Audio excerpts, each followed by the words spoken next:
really sitting back on their haunches on those top tiers. But we are seeing, as we said, the Bison cruising out to a chance. Let's see how it goes. Aki matchup has NoGoodCitizen starts us off with an incredibly aggressive opening play. Oh man, I mean, we've seen Bison take over, and Aki really needs time to kind of ramp up, needs those combos to hit first, but I mean, the Bison opening feels so good, and you know that Bison has the ability to kind of shut down any chance that you want. I mean, take a look at this, just control out the gate. Yeah, just Pato's barely getting to press any buttons. NoGoodCitizen is so great at setting up these throws and working off his drive rush, using these scissor kicks and that Psycho Crusher to lock Pato down. And what tools do you think Aki has that Pato can be using here to get out from under this pressure? I would say just really trying to land those combos and really denying any follow through. I mean, I love these blocks that are coming out, understanding that, hey, you can't rush this. You have to play smart, and I love this round 2 comeback style. You're really making sure that you are in control from start to finish. So far, hasn't been touched in this round. Yeah, I like what Pato's doing with using the drive rush as kind of a neutral skipping tool. Just getting right in NoGoodCitizen's face during his recovery phase. Right now, NoGoodCitizen puts Pato in burnout, gets some throws going, has critical art ready if he wants it. Probably not going to need it at this rate. Is he going to go for another throw? Oh! Simplistic is all you can ask for, and blocking that one out as well. Pato has nothing in there. NoGoodCitizen is in fact a good villain at this point, and trying to turn it around, but it's not going to happen. Very nicely done, NoGoodCitizen. And of course, Pato does have another game where that came from. Those adjustments were starting to work out for a bit. So the question is, can Pato have better luck going forward? I mean, that round 2 looked good. I will say the round 2 looked good, but that was off of just kind of control in the start, getting a very nice opener. And right now, NoGoodCitizen is once again forcing the corner action. Aki needs to be able to get out, tries to use that projectile to stay safe, but you hop right into the fist, so NoGoodCitizen is just like, yeah, that's no problem for me at all. Interesting little interaction there with the catching him on the hitbox, but NoGoodCitizen only needed that one opportunity to get a brutal combo going in burnout now, but not at all deterred. All well on his way to getting onto set point as they both fight out of burnout. Sometimes NoGoodCitizen is just that good. 3 rounds in a row, looking for a 4th. If you can, it's just going to be that good time. Once again, the round number 2 starts, and Pato seems to have a very good opening. This time going with a little bit more verticality, ensuring the juggle goes through and not hitting that wall too quickly. That's going to be half HP gone, so it's NoGoodCitizen to try and ramp back up. Parries the drop this time, and this has been recurring throughout the whole set so far. Pato really wakes up in the second round, but the question is he giving up too much momentum as he takes his first round of the set with a perfect? I mean, that's going to be wild start here. We mentioned that ability to kind of ramp into it, and can you keep it going for that round 3? But there's the throw again. We know NoGoodCitizen loves to break up the combo game out of Pato and say, no, if you don't get that chance, I'm going to throw you if you leave an opportunity on the ground, and I will force you out of your comfort zone. Another catch from the air, nicely done by NoGoodCitizen, rushing through the projectile. Yeah, just Bison is all about bullying, about oppression, about stopping you from pressing anything at all and smothering you. And that's exactly what NoGoodCitizen did to move himself on ahead of you and to go on ahead of you. As we go straight into it, Defuse the loot player, parries the early Blanka ball into Sand Trap already and catches Ruffian with a rising knuckle. This is going to be a very fun matchup, I can tell already. I already feel like Ruffian's ready for the costume contest, right? Like, Ruffian's already set for the costume contest. One of the best out there. I love that outfit, but showing off saying, listen, the mascot can come to play. There ain't no way to deal with it, and I am going to win round 1, no problem. And Defuse is just like, hey, how the heck do I deal with this? Yeah, he was onto something with that early parry and setting up a bit of a fireball trap, but Ruffian warms up so quickly and is so comfortable at any range he can take his Blanka. He can get in on you in an instant, and Defuse gets some good work going with crossing him up, setting up the traps, and rushing him into the corner. Gets a throw going. Is he going to go for another one? He's not going to need to. Yeah, that's going to be a nice one. Defuse showing off in style, and now you get that chance dodging out on the early start, but there it is. Ruffian said you dodge once, now I'll be right back in the early initiative, and once again with another grab to start. This is just a brutality. Yeah, and right now what you have, you got that Blanka set up, not going to have a whole lot doing there. The Blanka balls are coming out and gets Defuse stuck in the corner, crosses him up, forces him to turn off, gets him into burnout, and this is not Noah the Prodigy, everyone. He is in a deeply troublesome place right now as the Ruffian takes the first game. That's just Ruffian being an amazing talent here. Great block to start though. Defuse has done this before, was able to start one of the blocks off quick, was able to jump up, get those counters as well, but it's always Ruffian that tends to be able to ramp back up. 3 currently on the ticker, and you know, Ruffian knows how to play this, empties out that gauge as well, forces Defuse into a defensive position. Yeah, and of course, he has a level 1 ready if he wanted. He drive rushes the Defuse into the corner, gets him in stun, and that is so much punishment, showing why he is the champion 6 times over. This is Ruffian's playground. Everyone else just gets to use his toys. That's going to be the strength here, and honestly, Ruffian setting themselves up for a victory, given the opportunity, but stopped at the beginning, and you know what? Ruffian said, not today. We ain't dealing with that today. That will be all mine, but Defuse fighting right back, forcing Ruffian into the corner, and it looks like this overwhelming might is going to come through, and Ruffian has no answer. Yeah, right now he's just caught up in the air, but punish counters immediately, and the Blanka ball has been frequently read by Defuse through this set. Ruffian likes to use it to set up a throw or a grab, but other than those kick throws, Defuse has had a lot of luck blocking and parrying them and countering them immediately. It's just been, you know, that hit or miss kind of style here, and Defuse realizing that this might be that struggle, empties out as well and just saying, I need that chance, but that goes the way of Ruffian, and Ruffian now gets a massive combo time off, spends 2 off that meter, and it's just gonna be oh so good. You could see him trying to maybe not quite fake Defuse out, but psych him out too. Defuse was hesitating because he knew the threat of the Blanka doll was there. It could be activated at any moment. This is exactly what he was afraid of, and he is about to go down unless that critical arc comes out. Not going to use it this time. Gets him thrown into the corner, gets another throw going after drive rushing in, but that was not enough to deter the champion. Ruffian says no stopping. Up ahead too much. You have to focus on what's in front of you, because EC at least once has gone down in pools to a Ryu, and right now we have a very fun matchup coming up as Petrafied already off on the right foot. Very, very convincing and controlling is the best way I can put it.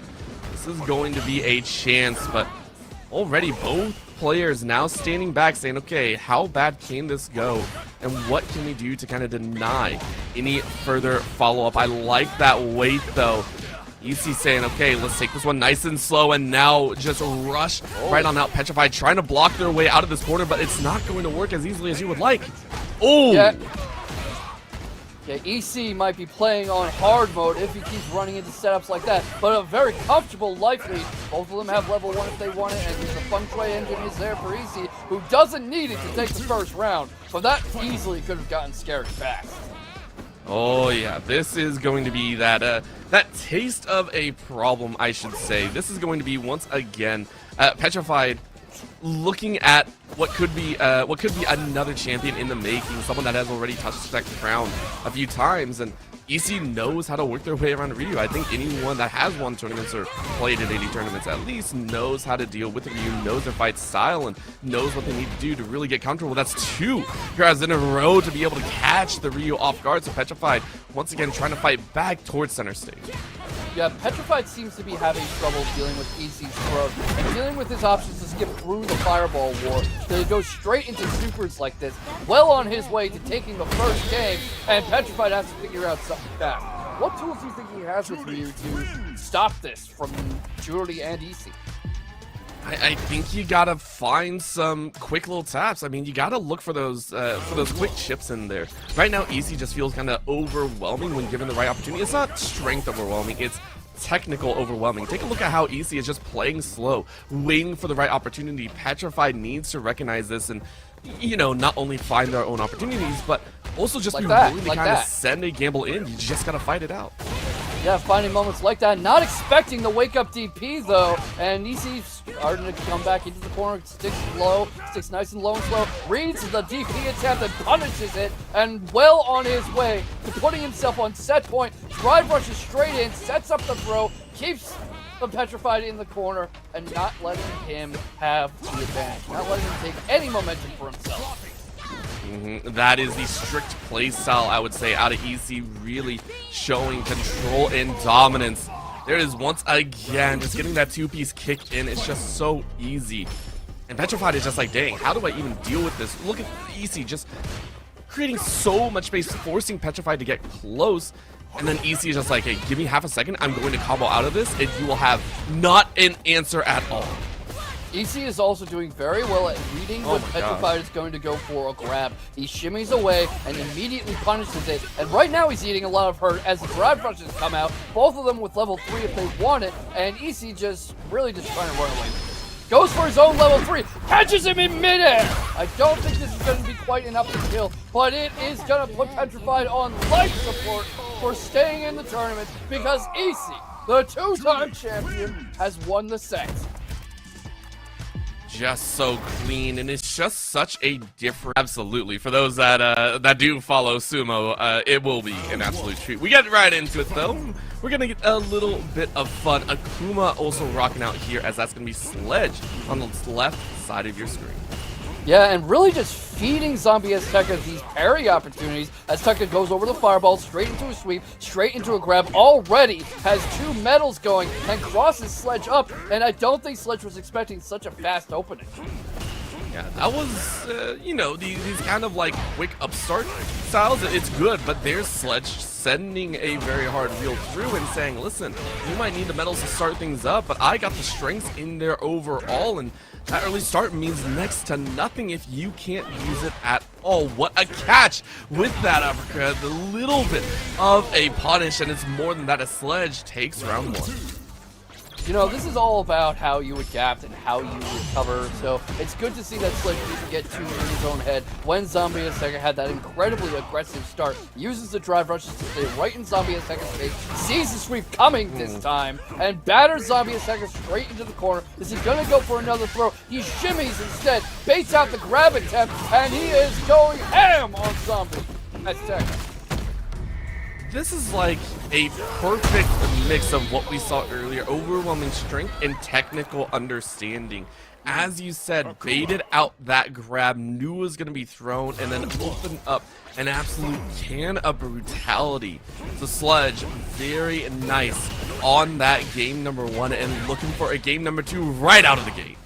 Yeah, and Sledge doing a very good job of reading ZombieAzteka's options there. You saw that he saw that cross-up coming from a mile away, and he's also trapping Zombie in a parry animation and using that to kind of skip neutral with the drive run, and right now just pouring on a load of pressure.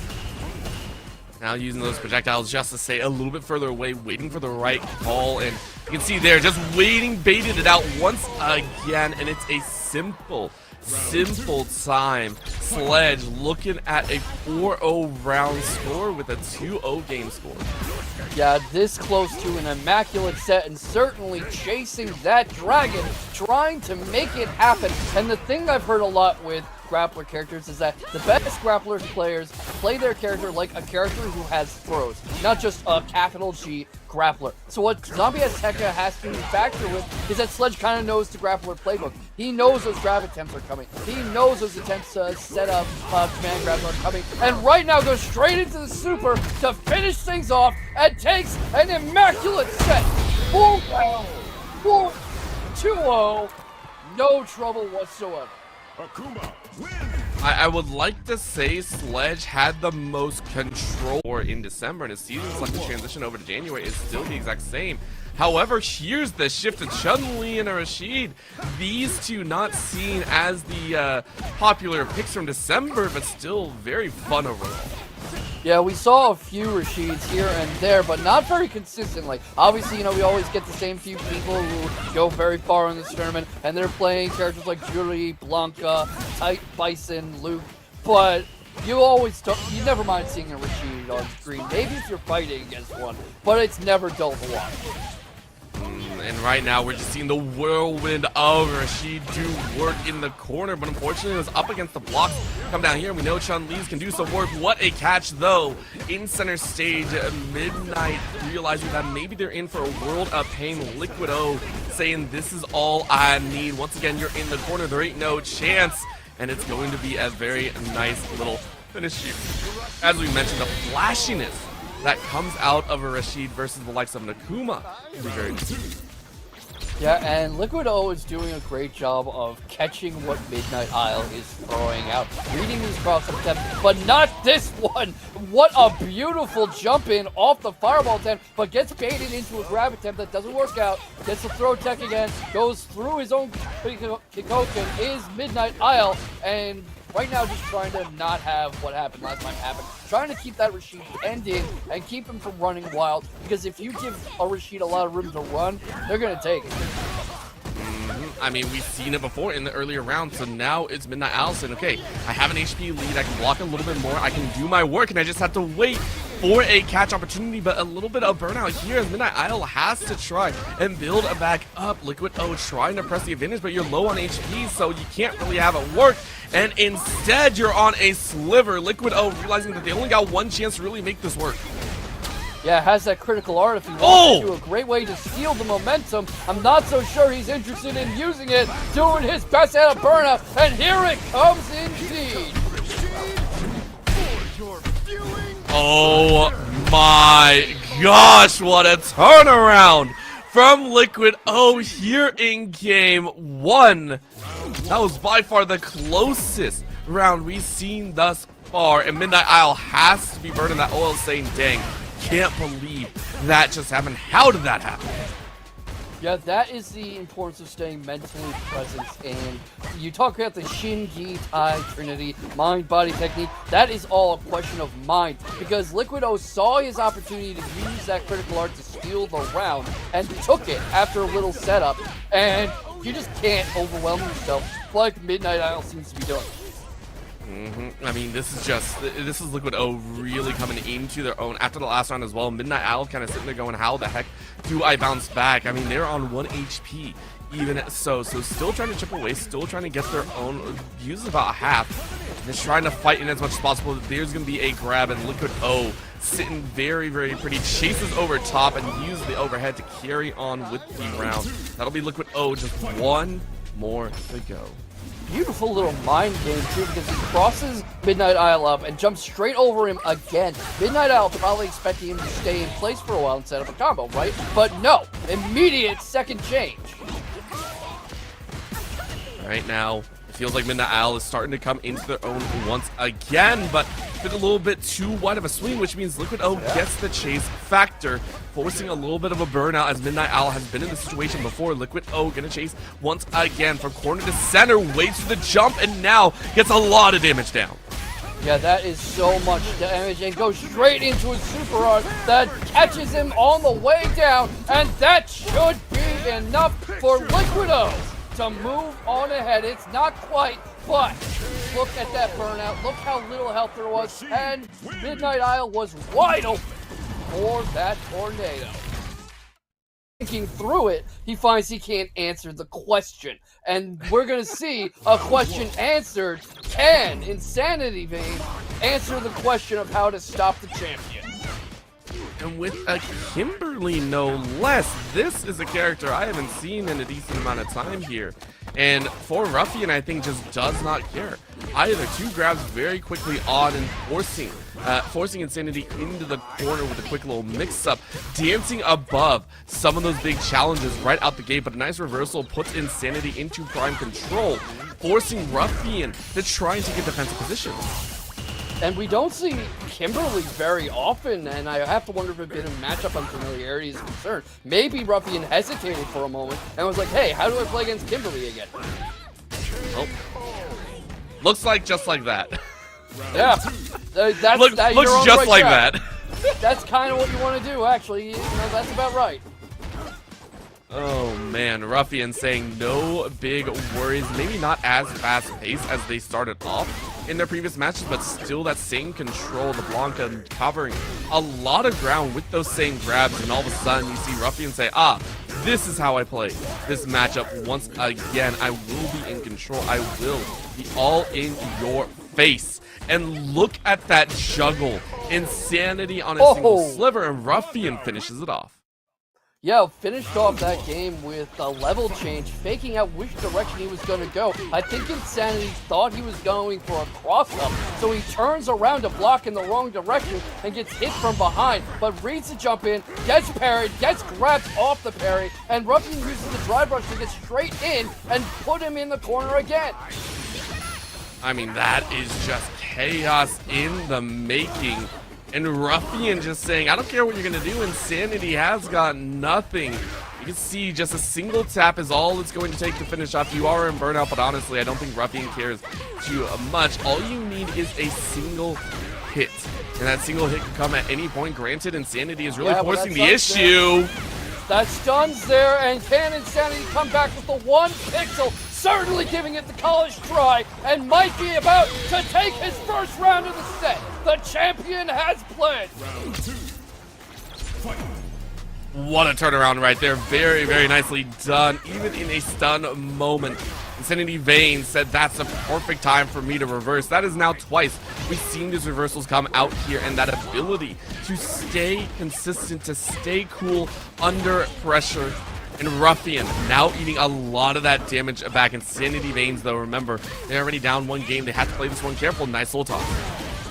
This is not a game where life doesn't matter very much, but right now only 1 good hit away, and catches him coming down, already playing low, trying to keep his eye level low, but eats the punish counter for Ruffian to put himself on set point. You can just win out of nowhere like that in this game. Oh man, that's twice chasing as well. Ruffian taking the advantage by forcing a corner action. Insanity has really nothing to count for.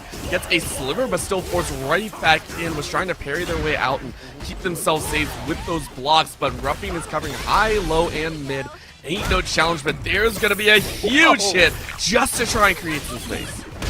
And it's sure gonna do that. Steals back a lot of momentum, but that is still a pretty hefty life lead. Gets straight into the grab, armored through it, but to no avail. That was a shocking way to finish the set. And hopefully we get in. There we go. It is gonna be the doll versus the Harouto playing that one out. Already kind of dancing their way forward. I love this. Liquid O going with the extendo Legos, cuz this is gonna be a little bit silly. Harouto gonna have a struggle of getting into that frontwards position. You can already see how far away they're playing, but Harouto inching forward ever so slightly. Yeah, and you can see what I was talking about with Liquid's control of space and his opponent's expectations. Uses that little dive kick as a cross-up tool to get away from the jump-in, sees the drive rush coming, gets caught a little in a weird little hitbox interaction, but stays in control. Yoga teleports in to get in Haruto's face, but Harouto not deterred. You know, trying to make something happen, trying to steal back some momentum, and that life lead can disappear in an instant. Oh, 100% it can, and that's why we're watching these little slow fireballs kind of creep out. I love that attempt at keeping low end going. That's going to be the toss, though, so it feels like Harouto might have that chance, but as quickly as it goes, Liquid O is like, yo, I will breathe fire in your face. And just like that, there is no opportunity. YoG met with another OG as Liquid O takes round 1. Yeah, and we were talking about Liquid O's ability to box you out like that. Uses the stretchy limbs with the Yoga Fire, and Harouto kind of playing a little more passive and cautious. Reads that air jump and gets right onto a fireball for his trouble. Reads the cross-up attempt with the Yoga Teleport. It doesn't really help him, but I'm not sure Liquid O was expecting that. I think a big part about that one was just trying to reposition. Liquid O trying to get into the center ground again and eats it up. Haruto's like, great, you're in my range right now. And now you're waiting for a quick show. You can reach another jump. And that's perfect timing, but misses! Whoa. Misses on the whistle. Liquid O is going to get retribution used against him. Harouto finds an opportunity, even the score up. Yeah, can't quite kill off that, but that is so much momentum in steal back. The drive rush was red, but Liquid O's on burnout, forced to turtle up, forced to back off towards the center of the ring, and can't get away from these jabs. Oh man, but was able to block a majority share of them, which means now you get that freedom to chip, and you are 100% gonna chip, tries to teleport in again, jumps high though, gets swung on the foot, you're blocking for your life! All you need is one tap, and that'll be the low blow! Arms extended as Liquid O takes game 1. That's what we were talking about with conditioning your opponent too, because Harouto wasn't looking for that crouching punch. He was focused on sealing the deal and keeping Liquid O on the end of that fireball. Didn't read the option in time, but what he is reading is these yoga teleports. It seems lately like every time Liquid O goes for it, Harouto reads it. I mean, right now, I think that Liquid O is starting to realize that one as they get another punish counter. Easy job as well. That's 2 in a row that they've been able to pull out. So Harouto now recognizing that, hey, maybe I'm getting red as well. Good blocks to come out on either end. Liquid O a little bit lower in the HP department, but trying to take a little bit of a swing as Harouto jumps in the air once again. Extended foots, just try and keep everyone at arm's length. And Liquid O saying, okay, let's block, let's go, let's fight. Yeah, Liquid O pretty good with the parries, but keeps getting caught in these long combos. We're stuck on the end of a jab, and Harouto times the get-up perfectly to take the round. That was just absolutely beautiful reading when Liquid O was going to come up. Oh, man. This is going to be another chance as Harouto was like, yes, I have the opportunity. I have the chance here. Quick blow in the air as Liquid O channeling a little bit of anger, if you will. Just spitting out those fireballs, keeping them at arm's length, and ensuring that nobody gets too far in the mix. Great read on the air, but this time Harouto chasing in and is not looking for the combos. I really, really respect this. Not looking for combos, instead looking for chips. You don't need full blows. You just need those 1-2 taps, and you just slowly chip away at the HP. But Liquid O is saying, I got combos for days. Yeah, this is going to be a very interesting clash of strategies here. But right now, it's Liquid O putting himself on set point, who might have the right read of it, the right strategy. Harouto needs to make something happen, or he's going to lower bracket.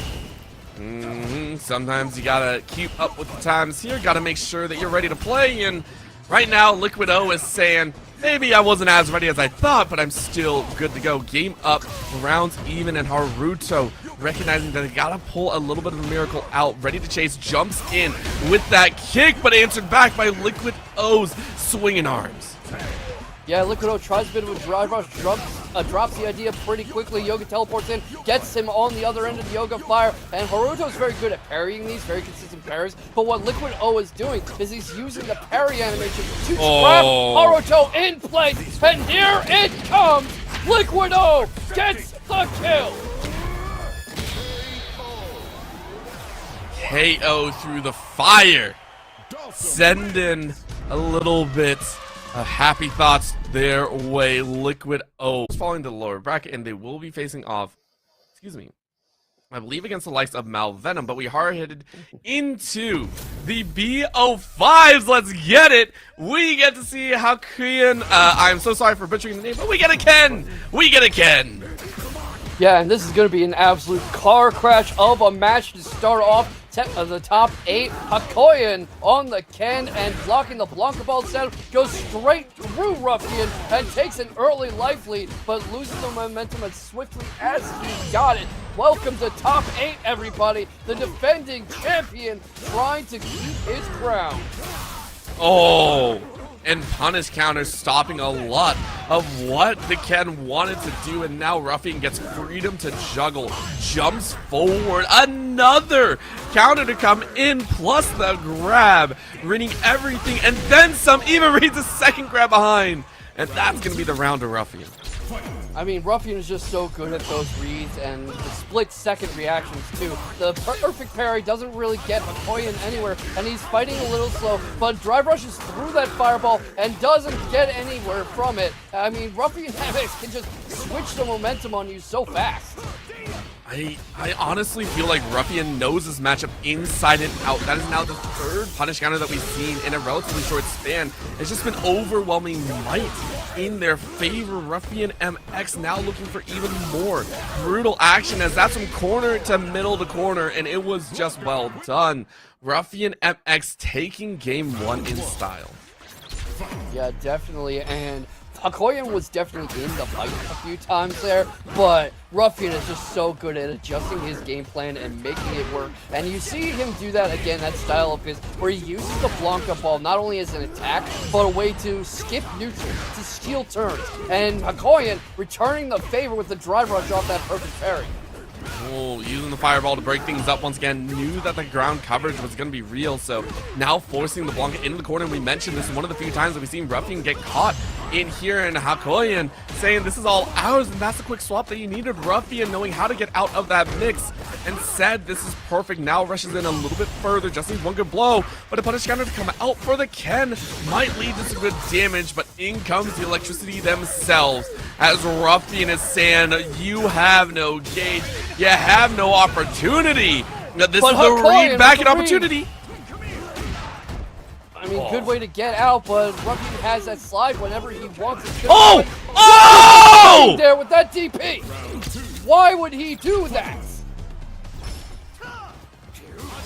You know, I didn't know how close it could get. Apparently, it could get closer than we saw earlier. Holy! Yeah, I mean, just one move blundering the entire round. I am sorry to call it how I see it, Hakoian, who is trying not to let it get in his head and take the fight to the burnt-out champion. Let's see if they can follow through. Ruffian trying to just kind of cover up their own side. Good electricity to knock them back a little bit, but a good Shoryuken to punch them right back into the corner. It feels like Hakoian has really got this sealed as that's another stun up and you get a full combo piece, and you're not going to drop it here. Bring on the pain as that's the round back going to round 3.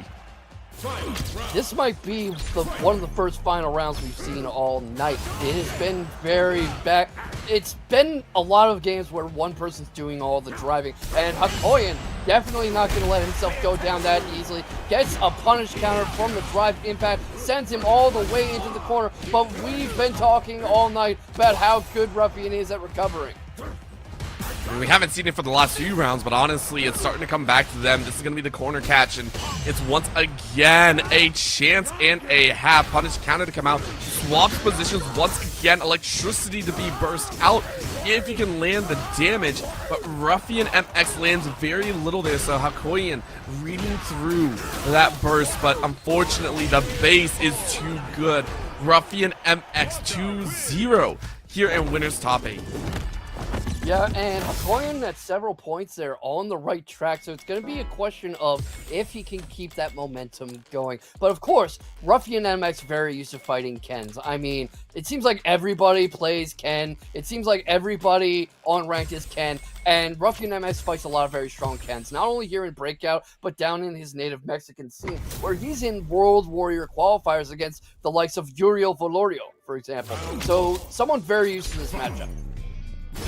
Let's see what they can do right now. It's going to be brutality to open up as we are into game number 3, and RUFIANmx saying, yo, play with this toy. Watch me electrify you. And Hakoian's like, please no, this is the training center. Let me train a little bit. Let me get that damage in. And Ruffian says no.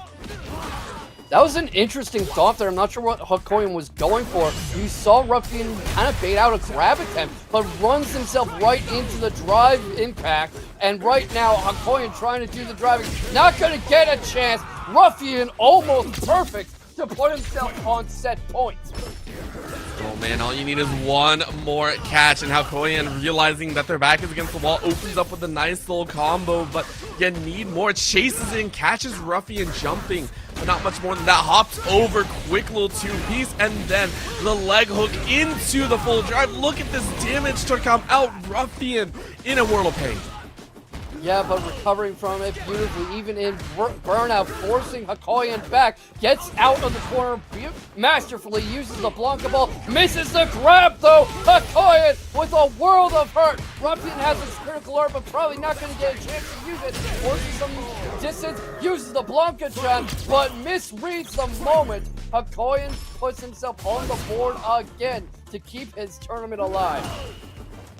Honestly, it was a well-timed play, and Hakoian starting to get some comfortability here in this matchup, really throwing down once again in the corner side. Punish counter to come through twice, repeated, and Hakoian eats a lot of damage right there. Both players recognizing that they're starting to get red a little bit. Hakoian forcing Ruffian back into the corner, but another piece of the puzzle, the leader getting burned a little bit here. Yeah, and Hakoian very willing to give up a little space to force Ruffian to overextend, which he does rarely, but when he does, it really hurts, and grabs him straight out of the drive rush. Not able to get over the super, though, not quite able to get past the activation. Parries a fireball, tries to keep himself out of neutral, and forces a little space, forces a bit of a reset. All right, well, let's see if they can go through. One more hit is all it needs, and it is! Hakoian carrying onwards 2-1 position. The comeback option is available.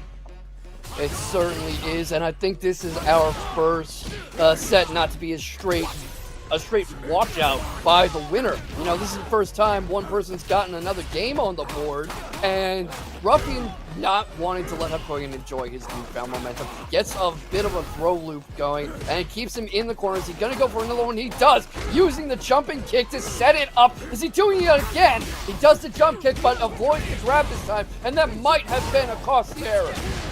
Oh no, this is gonna be the problem. A little bit of a dance as Hakoian saying, please give me that option, but no, Ruffian able to fight back. This time, mixing it up as much as possible, not leaving themselves open to that painful counter. Just needs one more hit and they get it. The drop kick works wonderfully. RUFIANmx says thank you very much for the round. Yeah, puts himself on set point, about to head into winners finals. His birthright as champion, a 6-time champion. He doesn't know who Hakoian is, and he doesn't care. Hakoian's in the way. Ooh. A little bit of a chance here. He's gonna roll in as RUFIANmx making a show of what feels like the final round. Hakoian looks all lost right now. And a single blow could end it all because of that bounce. Look at that. The Blanka ball just does so much work, and you hop over it. It's a perfect round for Ruffian. Perfectly putting himself in winners final. That one seemed to Ed. Liquid does have a good Ed in his pocket and has a lot of the same space control options with that Ed, with the flickers and psycho strings. So we'll see how well he's able to get it in action against EC. I mean, Juri can do some work too. What a catch, though. Punish counter in the books. EC not liking that opening. And this is going to be a little bit of a chance. Look at this dance in and out. As you mentioned, that attempt at coverage with the Ed. But Liquid O now playing their third unique character here. It feels like EC is just like, we'll see how it goes, but able to break through that defensive barrier and forcing the corner action. Well, there's something to be said about being a jack of all trades, and that's it. You're a master of none. Liquid O, very proficient with all of his characters, but against a specialist and a character loyalist like EC, you gotta wonder if he's leaving too much mental real estate unsold. Yeah, this is gonna be a chance and a half here. A little bit of a question to be left on the table. I'm just sitting there going, who is going to be it? I'm a little bit of a concern myself as Liquid O is still in that rough spot here. Take a look, quick punch to the top of the head, and it misses as EC is like, cool, I'll take that damage for free, thank you. Yeah, but a little too eager to finish things off and might not need to regret it at all. Here comes the super to take game one in dominant fashion. We mentioned that EC feels like a king when it comes to really controlled, refined gameplay, always waiting for the right moment to strike and attack. And I think they've done it so well that Liquid O might be changing out characters here, which I wouldn't be I wouldn't be upset about. I do feel Liquid O may have been playing around a little bit too much. Said, okay, let's get things right back under control. Let's go back to our namesake and make it work. Yeah, and we'll see what happens. I mean, any of his pocket characters are an interesting matchup against EC and against Juri. That seems to have a lot of success with the Dhalsim. That's what we saw come out against Harouto. So I am a little curious what's going to come out here. And it's also a chance for him to catch his breath, to kind of mentally go over what just happened in the past game, and force EC to cool down a little. Because obviously EC with a whole head of steam now, hot and heavy, and very much warmed up. But now doesn't get to jump straight back into it and loses some of that precious early momentum. I'm going to be sitting here and going, hey, you know, what's going to happen and how is this going to play out? EC so far looking comfortable, but now Liquid O possibly changing into that more comfort level character. And yeah, here he comes. Here comes Dhalsim. Alrighty, let's roll it. Let's have some fun. Oh, yeah, man. Forces a bit of space to start things off. Heavy on the Yoga fireballs. We've been seeing that into the Yoga teleport cross-up that Liquid O likes so much. But EC, not wanting to give him any room to press, reads the grab attempt and keeps him splatted against the wall. I mean, this is EC to a nutshell. We mentioned EC is so good at this control, refined movements, and maybe hasn't played against Dhalsim before, but should know some of these combinations. Once you get the mix-ups inside, you're going to be good. Nice little teleport to try and move to the other side. But again, EC reads that one, says, please. No chance to get away with this 1, 2, 3 times. Liquid O playing with a pretty low HP bar. Yeah, I would say so. You know, not much gets lower than 0. And EC trying to make sure Liquid regrets switching. I mean, I think this is going to be EC putting themselves on 2-0 position. Liquid O might be looking down the barrel of an unfortunate position. I mean, the Dhalsim just trying to get that teleport in, but not really finding heavy connections. We're not finding those combos that we saw earlier, and instead it's all EC. Look at that damage come out here, forces the corner action once again. Yeah, and doing very well at reading things like the teleport attempts, parrying these fireballs, but here comes the cross-up again, blocks almost the whole darn thing. Liquid might be able to get a bit of momentum here, but he's caught in midair with the dive kick, and EC drive rushes straight back in to maintain the pressure. Bit of a reset, but reads the teleport again, gets caught midway through, can't quite follow up with a proper punish, and here comes the super. Liquid probably going to steal the round. I mean, it's going to be close, I think. Not quite enough EC. skill, but that's a lot of momentum for EC to make up for. Might not be able to do it. Stuck on the end of that long limb. As you said, might not be the finish, but the finish was the extended limb that was sent out EC. Recognizing that that was a little bit dicey, but still has their own. Level 3 could be expended if they so wish. If they find the right opportunity, there's going to be another foot grab, making sure to force Dhalsim into a little bit of a corner, but the jump up is red. Liquid O starting to get a little bit of momentum in their own corner. But look at these kicks, just trying to take care of these fireballs, and it's not working as well as they thought. Yeah, he's really just doing a good job of keeping EC in place, but not able to keep it up forever, and gets grabbed towards the corner for his trouble. Straight into the super comes EC, and that's a lot of hurt. Not going to be enough to steal the round, but it feels like a bit of a response in kind to the previous round. Like, oh, I can do that too.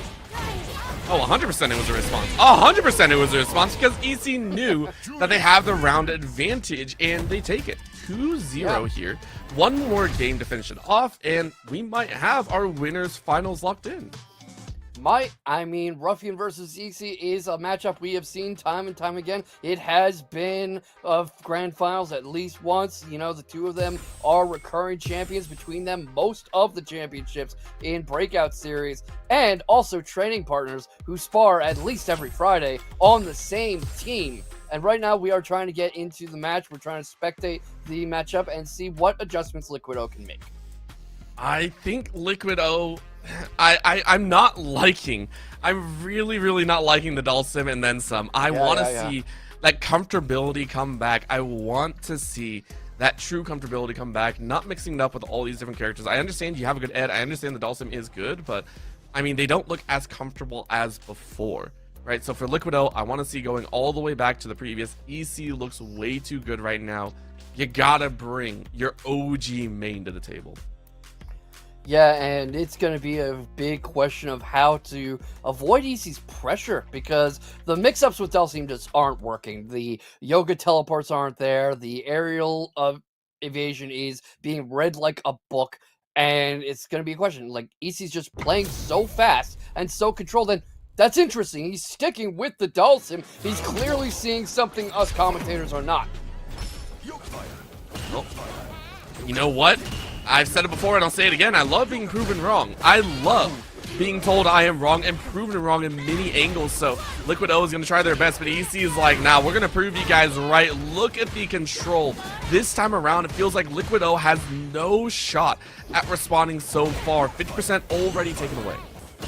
Yeah, and already just a tall mountain to climb. He has to factor in that if he cannot make something happen this game, he's taking a free plane trip down to lower bracket, and that is not a very enviable tourist destination this time of year. I hear it gets real cold down there. Oh, yes, this is going to be a chance and a half, but EC reads it once again. A little bit of blow back with the reversal fireballs to keep him at bay once again. Liquid O just playing for time. How quickly do you want this round to go by? And a little bit of exploration as you find him in the air. Good catch. Yeah, he's doing very well at getting these catches going and reading when the drive rush is coming too. You've seen that happen several times where EC kind of drive rushes himself onto it, and Liquido gets a lot of success out of these situations where he traps EC between his fireball and his teleport, a bit like Ruffian does with the Blanka dolls. Oh man, this is getting close. Another foot grab here, chance in the corner, and you find a second. EC has used that grab before in multiple occasions to really bring about effective ends to rounds, and right now it's one away. And part of the problem is that Liquid O's playbook is quite readable. He's doing a lot of keeping EC at bay with the Yoga Fire and setting up the teleport, and comes back to that angle again and again. And you can't do that against a player like EC, who has 2 championships to his belt and so many top 8s. Hey, my gosh. These counters are reaching into the skies here. Liquid O praying for a chance. One of the few times we've seen a full grab come out here, but EC took that one personally. It felt like went straight on the offensive. One single combo could go ahead and end this set. See what I mean about readability and predictability, though? You know, he not only catches him on the jump in, but backs off immediately to restore neutral, but baits out that grab and takes the round, keeping himself alive a little longer. Well done, well done. But we're waiting for just a single turn left. EC now getting juggled back. Liquid O really turning on the afterburners here and trying to force an end to this game. Maybe getting a chance at a reverse sweep, but will it occur? What a chance in punish counter. Yeah, this is not where Liquid O wants to be, but he jumps over the grab attempt, sticks into the air, but gets walked under. EC does a great job of restoring the momentum, going straight into super. This won't be the finish, but it'll be darn close. And EC just champing at the bit to get into grand finals, which is going to happen very soon, unless Liquid O starts playing much better. Not going to happen! EC, winners finals. That was by far the prettiest. We have Blanka versus Ryu, a matchup 30 years in the making. And what do you think of these two in SF6? Oh man, I love him. Blanka's so much fun for me to watch. I love watching him. Just he gets so wild and crazy, especially depending on who's piloting him, right? Especially when he's really just kind of hopping around, flipping back and forth. It's a lot of fun. I mean, right now we see Harouto just kind of playing a little simple. Ooh, loses the air-to-air. Backed up in the corner. Oh, gets hit by the doll. Juggled. Yeah, shades of Ruffian with that Blanka doll set up, but Harouto not fighting deterred, not willing to go onto the back foot, tries to steal the momentum early, baits out that headbutt, but not doing him a lot of good. Closdra fighting out of burnout and doesn't need to worry about drive gauge to take the first round. Don't need drive gauge, but you got that super meter. Yeah. Here we go. Ooh, a fireball to the face.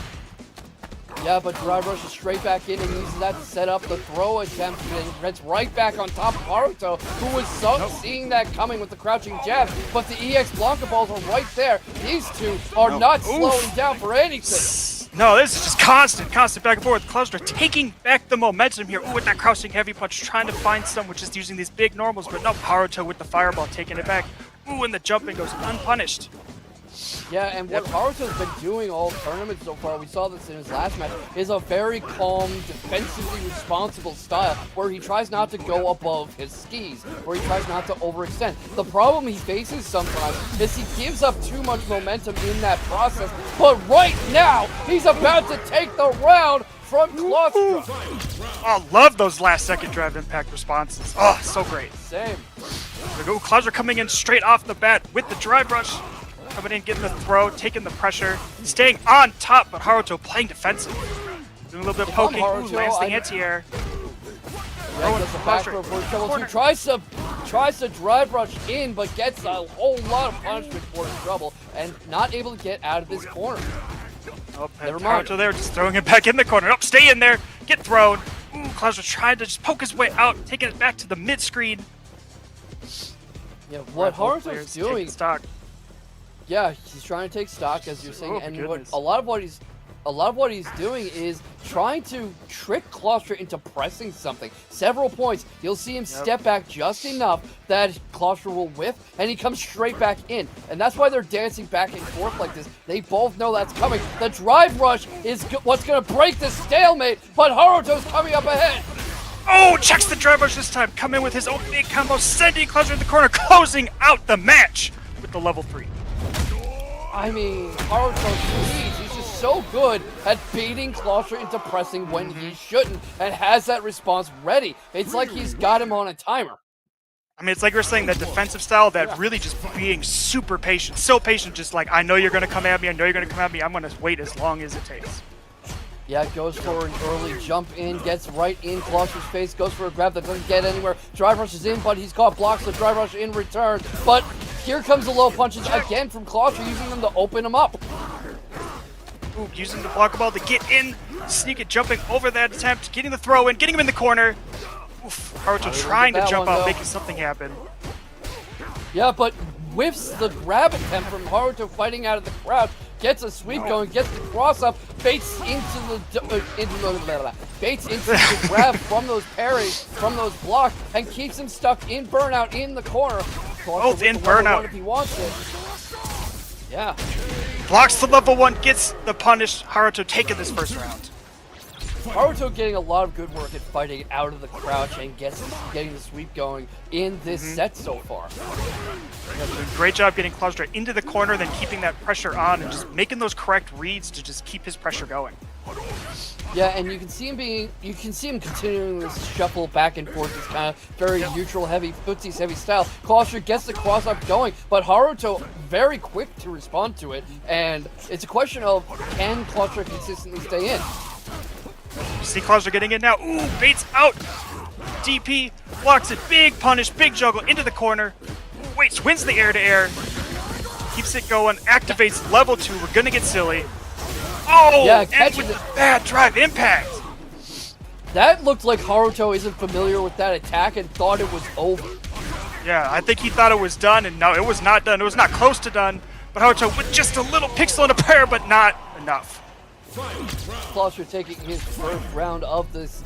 No, I'm sorry, not the first round. Except the first round of the game, and already starting to retake the momentum and get in his face. And Shay's a ruffian here. What he and Closdra like to do is use that Blanka ball as a get-in tool and set it up a tick throw straight off.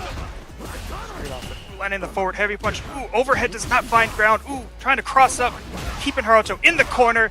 Punishes the neutral jump. And he's starting to get the read of Haruto's style too, because he knew Harouto was going to jump if he went for that drive rush, and he just kind of stops early and sets up that heavy kick. Closdra answering back. We now 1-1. Ooh, Harouto getting in there with the little jabs, running up throw. Oof, trying to bait something out there. Misses the donkey kick, lands the second one. An interesting little interaction we're seeing a lot too is that Haruto's tricking Closdra into parrying early. Then he steps back a moment and hits it. Yep, so it's just that classic stagger pressure. I'm going to get you to do something defensive, back off, and then hit you when you're open. Here we find Closdra getting the little corner combo here. Gets the doll set up, but uses it to distract to land the throw. Yeah, very, very much distracted. Gets the cross up going, jumps over the grab attempt, and Closdra fighting out of burnout, huddled into the corner. Now he has the stun, and Harouto has all he needs to get back on the board. Round 2. Fight. Harouto coming in straight off the rip with the drive rush. Does not find an opening from there. Closdra finding it himself. Going back straight into the level 2. A little silly. Big corner carry off this combo, I'm sure. Yep, gets the setup with the doll. Blanka-chan already. Yeah, Blanka-chan. Harouto just holding that parry button for his dear life. Yeah, I mean, just really did a great job of keeping Harouto in place and forcing some space, because now Harouto has to figure out how to come in, and figures it out pretty well, actually. So Yeah, maybe full you screen have to drive worry. rush, low forward, you just love it. Has to be careful, though. That level 3's there in Harouto's pocket whenever he wants it. Lands the jumping heavy kick. Gets Harouto into the corner. Ooh, just finds it again. Closdra just not going down without a fight in this. What a back and forth set this has been. We're in one of the first final rounds of the evening. A lot of games so far tonight have been quite one-sided, but both of these two just going at each other hammer and tongs. Straight up slugging it out. Harouto getting the back throw, trying to keep it at mid-screen, baiting it out, but not finding anything. Closdra getting in off the drive rush. Again, back into the level 2. Oh, goes right over. Misses the pickup. Yeah, a Finds little it this too time. eager. Yep. Not little quite too able to eager. trigger it. Harouto with the anti-air. Being a little defensive again. Ooh, but Closdra still with just that little bit of the install left. Forces Harouto's back into the corner. Yeah, and Harouto over-anticipating a little. You see him jabbing the air a bit, trying to read Closdra coming in, but this time able to get the DP, force him into the corner, and deal out a hefty load of punishment, including the super, to seal the deal, going up 2-1. Oh my goodness. Do you think Closdra's gonna take the next one? You're gonna see 2-2? We're going to final round? Maybe. I would not be terribly surprised. Ooh, there we go. Harouto with the sweet punish off that block forward heavy punch. Yeah, Closdra that back drive rush is against there the for wall. him. A little bit of a trade action there. Closdra just swinging with those big buttons. But finds the ground. Gets the side swap. Yeah, I like how happy Closdra is using the side swap, but has to be careful not to go to that well too often, because Harouto seems to get the read on him quickly. But he called out that fireball attempt. Really great. Gets that quick little combo. Gets Harouto jumping out of the corner though. Closdra putting himself in burnout to take the space back. Oh, does not fall for the wake up reversal. Oh yeah. Closdra going up first round. Yeah, and taking the first round, obviously not decisive or anything, but very important for momentum, especially when you are already down a game in a best of 5, because it shows that you are not mentally beaten and you are not going to be overwhelmed by your opponent. But Harouto definitely wants to continue telling the story of this match. He is not out, but again, Closdra getting off at level 2 again. Loving that install, taking full advantage of it. Harouto just holding on right now. Doesn't quite get the cross up, but finds ground afterwards. Yeah, Closdra getting that reversal. Little get off me action right here. Hiding behind the Blanka-chan. Harouto does not care. He gets that sweep. That was an interesting attempt at a mind game, though. He was hoping that Harouto would be reluctant to come in because he could see that Blanka-chan, and that would give Closdra an opening. I think Closdra was too happy to hide behind the Blanka-chan, though, and waited too long, and Harouto realized, you're not going to do anything until I come in. Yep. Here we go. Harouto still in, burnt out, but just a little bit of time left, trying to hold on. Still sitting on that level 3, now with critical art. Yeah, and Closdra that might be... Just down backing in the corner. Oh, he's got meter, and he's using it. Yeah, but here we go. Harouto puts himself on set point and still has that in his pocket whenever he wants to put an exclamation point on the match. There we go. Harouto playing a little bit more spaced here with these fireballs. Closdra just kind of not answering. Tries to land the heavy punch. Doesn't get it, but finds it after the drive rush. Back into the install. Big juggle on Harouto, sending him all the way to the corner. Oh, and he gets hit by the Blanka-chan on wake up. Uses the Blanka-chan doll, as you were just saying. Shades of Ruffian there, too. Both of them really like using that doll as a way to keep you between a rock and a hard place. And right now, Harouto trying not to give him a chance to bring that out. He has 2 more of them if you want. Here comes the level 3! Oh my god, is this going to be enough? Might be. Not quite. Little bit left. Little left. Closdra. Harouto in the best spot. In burnout. Now getting tagged. There's a side switch. Gets the throw set up, and that is a little sliver of help. And the second game! Who called this? We are going into a final game. Oh! Just back and forth, 4 matches in a row. Yeah, you just can't tell how any given round is going to end, let alone any game. I think if they played a first to 100, they'd both win 50. Exactly. And it'd be just one after another, back and forth the entire time. There we go. Closdra using that Blanka ball, aerial ball to get out of that corner, get back into the mid screen. Forcing him back a little and trying to find a way to get around those fireballs. Uses drive rush to get in, but Harouto very disciplined about maintaining neutral. He'll do a quick exchange and then he'll back off. A lot of that is giving people too much room. That's what cost him the match with Liquid O. But against Closdra, it seems to be doing wonders. He's doing a great job of it here, right? You said keeping it spaced. He knows that at this range he can try and at least preemptively react to whatever Closdra might try to do. So he's going to keep control of the pace of the match, keep control of the space.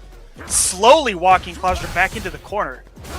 He's taking his time. Ooh, punishing the whiffed air ball. Not good enough. Yep, we got throws. Closdra not falling for it. Yeah, but he's jumping in out of the burnout, driving pack.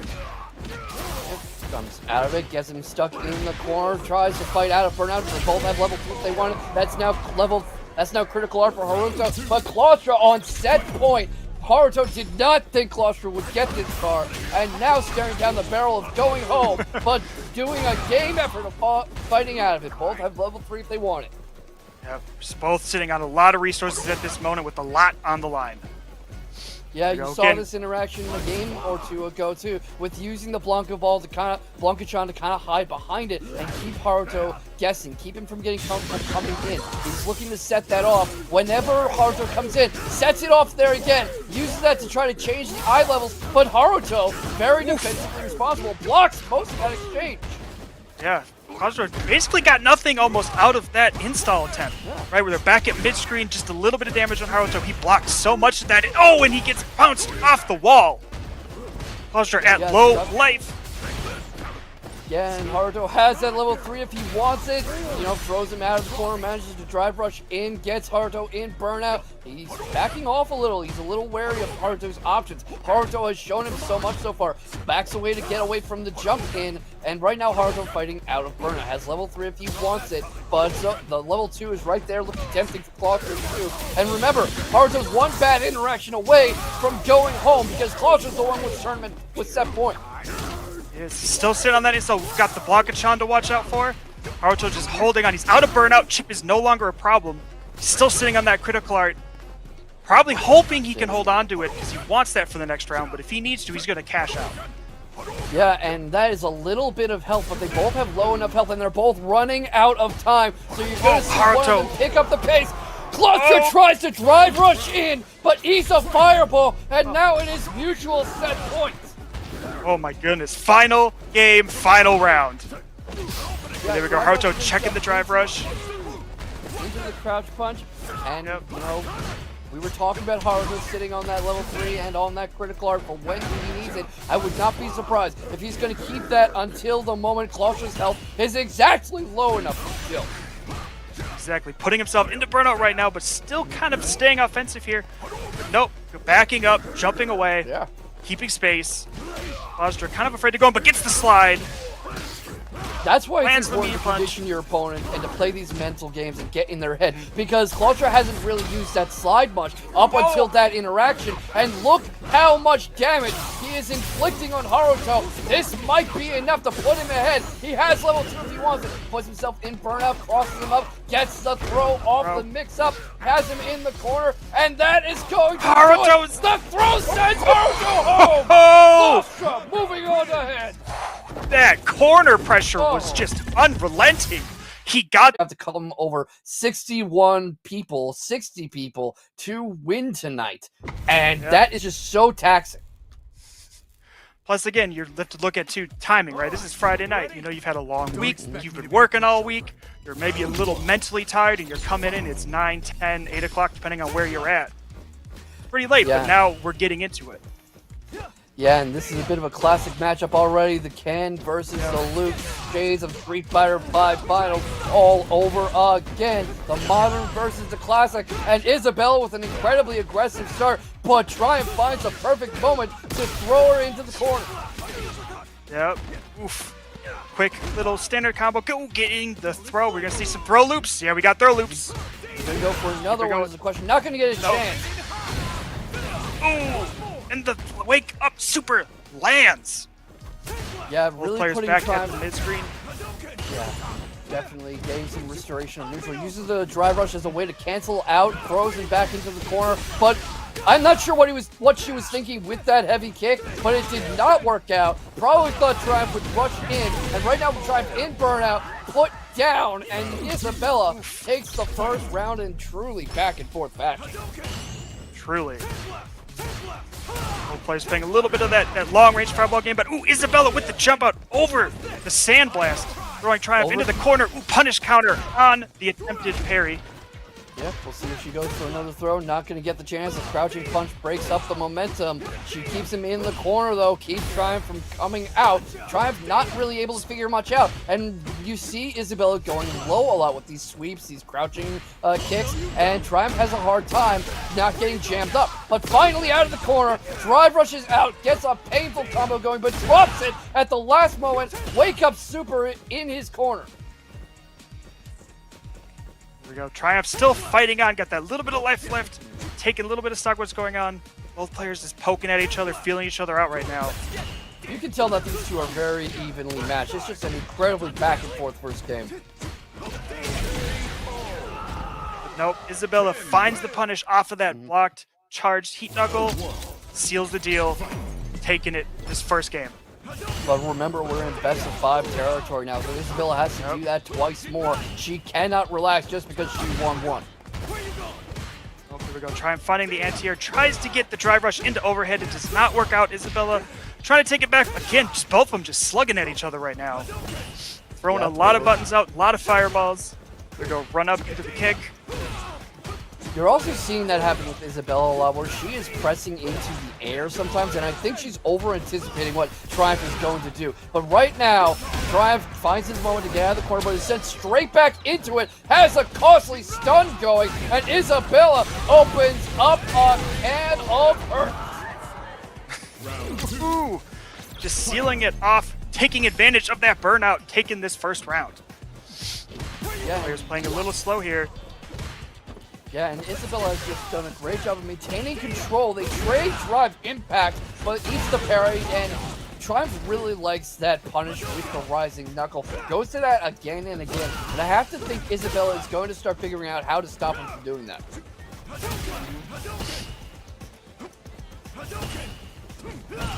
Now they're finding ground here.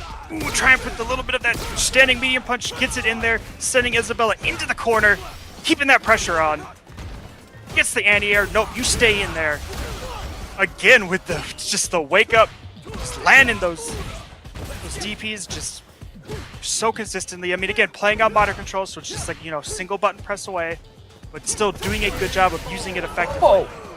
That was an interesting choice from Isabella, and I'm not sure what the thinking was. She runs up and goes for an axe kick and leaves herself wide open for Triumph to take the round in very simple fashion.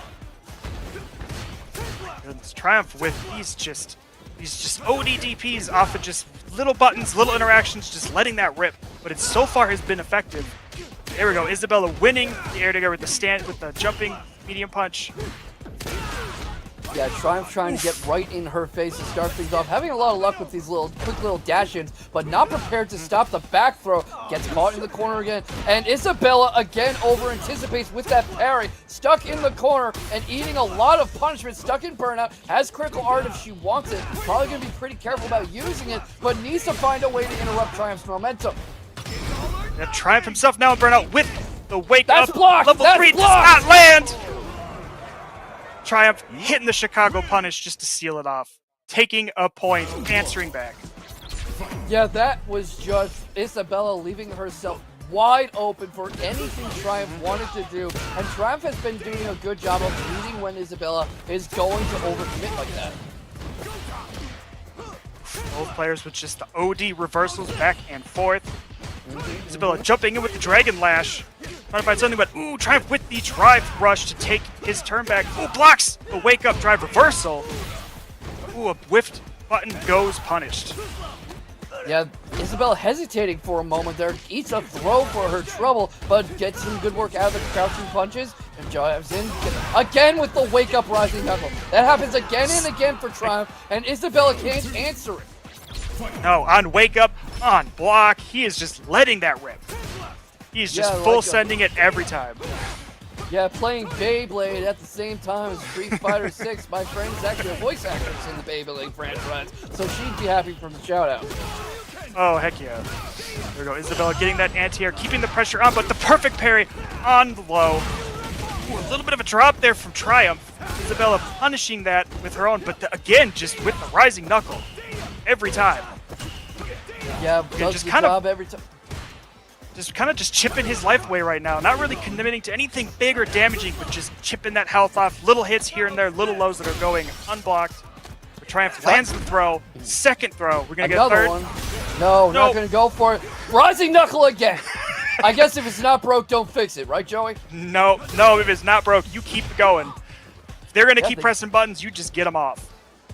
Yeah, they both have critical art if they wanted. A good way to force the momentum shift. Either one would get a kill, but Isabella drive rushes in and gets through the burnt out guard, chips out Triumph, and we're going into a final round.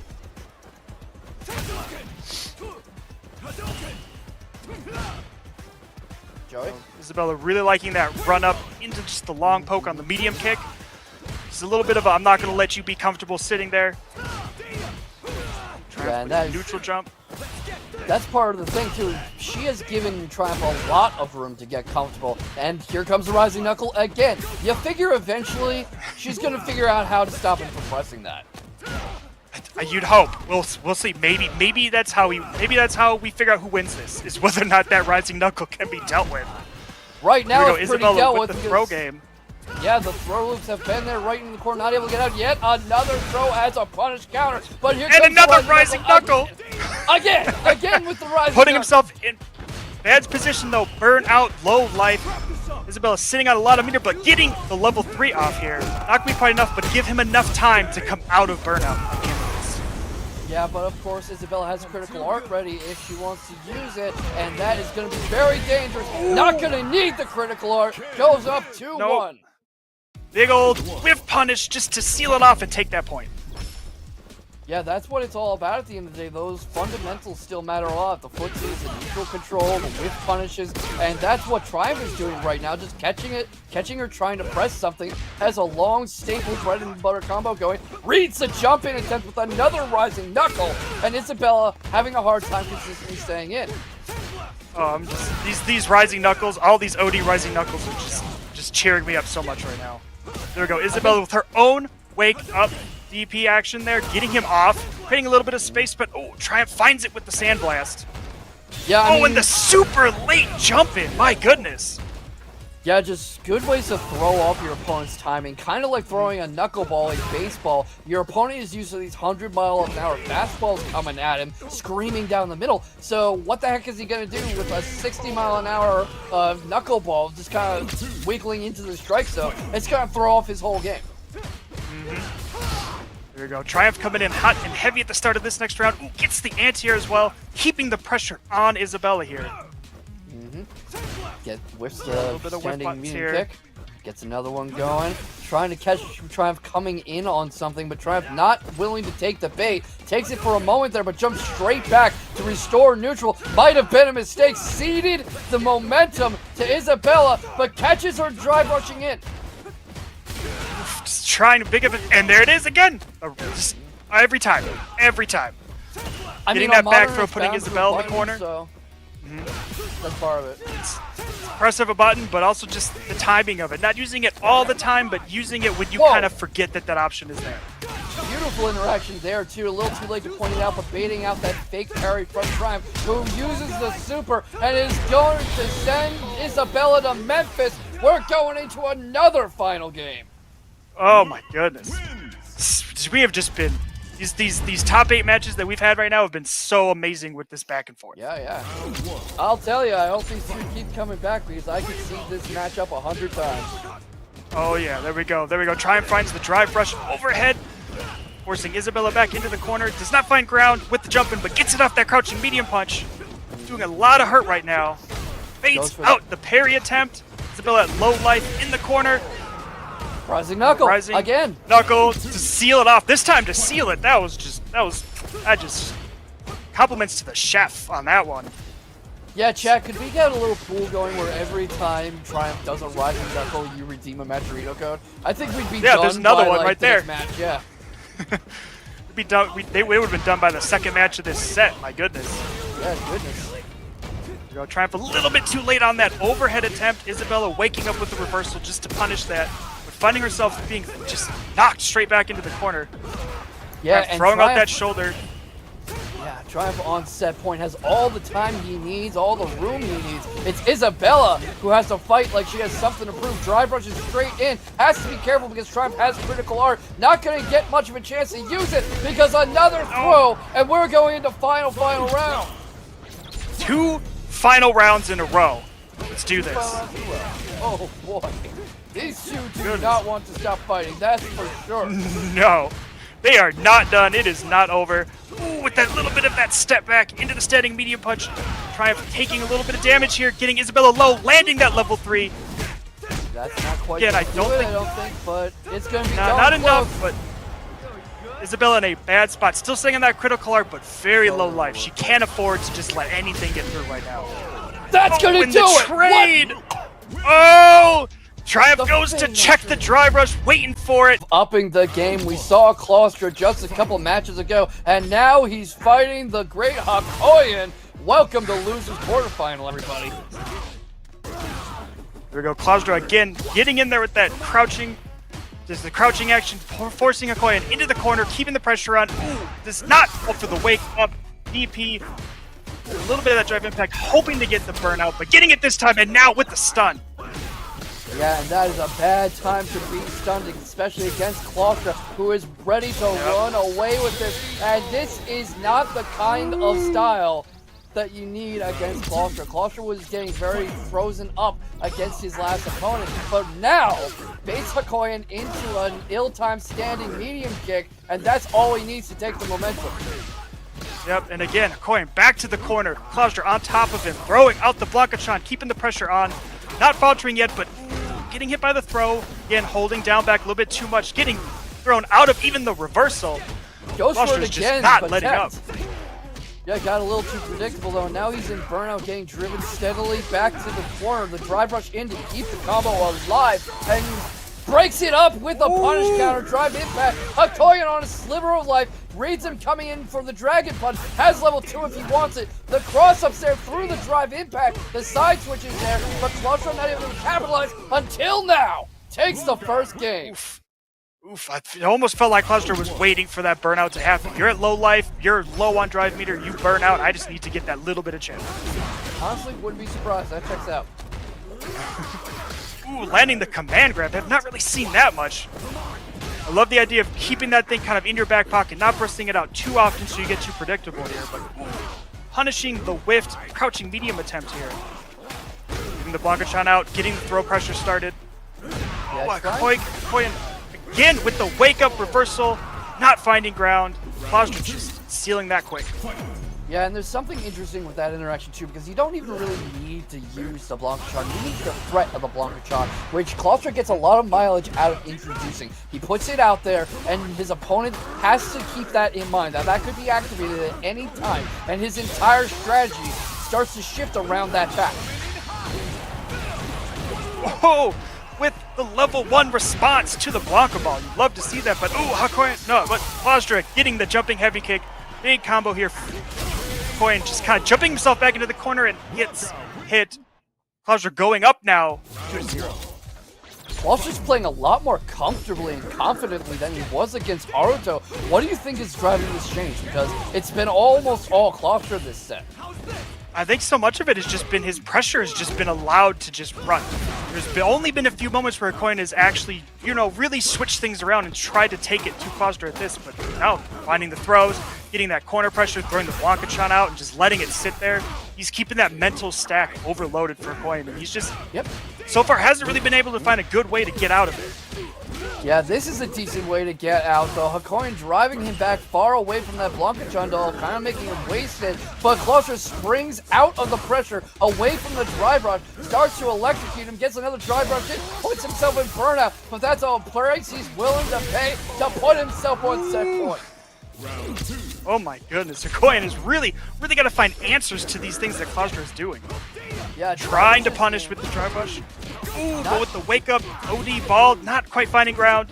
Hakoian now sitting on top, keeping that pressure going, but nope, Closdra out, side swap. It's caught up backing there for a second. Again, another one, baited out. Yeah, getting a little predictable with those wake-up Blanka balls, and a lot of damage ensuing from it. Hakoian keeps him in the corner in burnout. Has a level 2 if he wants it, not going to get a chance to use it. Hakoian takes his first round. Closdra again playing a little bit slow, but trying to drive rush in, keeping that pressure up. Needs a little bit of plasma to the face. Drive rushes in. Gets parried though, and that's a lot of momentum to steal back. Closdra stealing his turn, but drops the combo. Hakoian gets up, backs away from the electricity, but an ill-timed dragon punch. You don't get to make those mistakes against Closdra. Nope. Closdra went for that drive, impacted in there to try and get the burnout, but Hakoian just held on with that little sliver of drive meter, forcing this back into the mid screen. Again, Closdra playing a little bit slower now that Hakoian has started to gain some momentum here. Ooh, a big perfect parry there from Hakoian, as we were just talking about, finding his little answers. Yeah, looking backpedaling a little, but gets caught on the come in again, parries the drop kick, parries the jump in. Bit of a side switch going, uses it for a dick throw, and that is not a lot of health to get back. Goes straight into the super. The install's there, but whiffs the grab, gets a few parries, and not able to really punish, not able to really counterattack Hakoian's increasing momentum. And Hakoian has that level 3 whenever he wants to use it. A little bit of just kind of some jumping action there. Hakoian finding an opening, getting in there. As long as he can close it out, and he does. Here we go, Hakoian taking a point. Yep, using that level 3, sealing, finding that little opening, doing the combo, landing it, popping off that level 3 to secure his first point here. That's definitely a start, but if I'm Hakoian, I have it in mind that I need to win 2 more like that, and I can't let Closdra get comfortable, who drive rushes straight into the throw and gets right back into Hakoian's face for another. This is incredible aggression from Closdra. Yep, coming in heavy. He is not happy about his victory getting taken away from him there. Here we go, Hakoian flipping it around with the back throw. Ooh, a little bit of a throw break there, getting a little predictable with those throws. Goes for the Dragon Lash, but Closdra getting that air ball. Yep, into a cross-up throw, into his side switch. Backs off a little to try to force Hakoian to try to close the distance. Opens him up for another throw. We'll see if he goes for another one. And he does! He likes that throw. Just plus frames into throw, plus frames into throw, plus frames into throw. So much. But his air ball that time gets blocked, but he's still no punish off of it. Gets another throw off Hakoian and just taps his ankles. You gotta watch your ankles, guys. That was the beauty of conditioning too, because I'll bet you dollars to donuts Hakoian was expecting him to go for a throw. Yep, he was immediately going for a throw. It's so much of what he did that round was 80% of that damage was throws that last round. Again, not really making. Ooh, gets the cross up off from the back row. There we go, Closdra making a little bit of space, finding himself in the corner, fighting his way out. Going with the neutral jump and the fireball, trying to just take control of the neutral, finds ground off the drive rush. But nope, cannot get anything off of it. Closdra forcing it back into the mid screen. Sometimes fakes these the neutral cross jumps. Sometimes these neutral jumps and stuff seem to throw off Hakoian's timing and kind of make him freeze up. And that was an ill-timed use of super meter. Drives him back. You know, he's nearing burnout. Jabbing into the air, kind of trying to desperately keep him out. Guys? Are we okay here? I think Hakoian is just a little... Somebody disconnect? Well... Something's happening, that's for sure. One of the matches of all time. This is just the most elite Street Fighter. I think we're back. We're back. Oh, there we go. Closdra using that block and shot, not finding ground with it, but Hakoian wins the drive rush battle. Yeah. I mean, not able to really get a lot out of it, though, and the level 3's there. Closdra wants to put an exclamation mark on it. Here it comes! He does! And what a way for Closdra to put himself in loser 7. Picking Hakoian out of the bracket, taking that 3-1. Again, just, I don't know what happened there. I want to assume there's some connection issues. You know, we'll see. I mean, how many Rising Knuckles are we going to see in this game? I don't know. I was about to say. All right, so he baits out. Liquido likes to do that, where he'll take to the air to kind of anticipate someone's rushing attempt. But right now, Triumph not letting him get anywhere with it. Ooh, I love the little bit of juggle here into this corner, throw pressure. Oof. Triumph trying to get out of there. Liquid, I mean, trying to get out of there. Triumph punishing it, keeping that pressure up. Oh, punishes the crouching medium punch, but no. Liquid trying to teleport out, but gets caught. Triumph quickly taking this first round. Yeah, what do you think happened there? Because that was like he started the teleport animation and then just dropped it. I think he just got clipped. I think he didn't. I think Triumph just got a button out there just quick enough to catch him before his hurt box fully disappeared there. Ooh, here we go. Triumph again, catching him out of the air, landing it on the wake up. Tries to go for shoulder Oki, but Liquid with the drive reversal to keep him off. Goes for the cross up, but it's not working. Then whiffs the throw when he lands.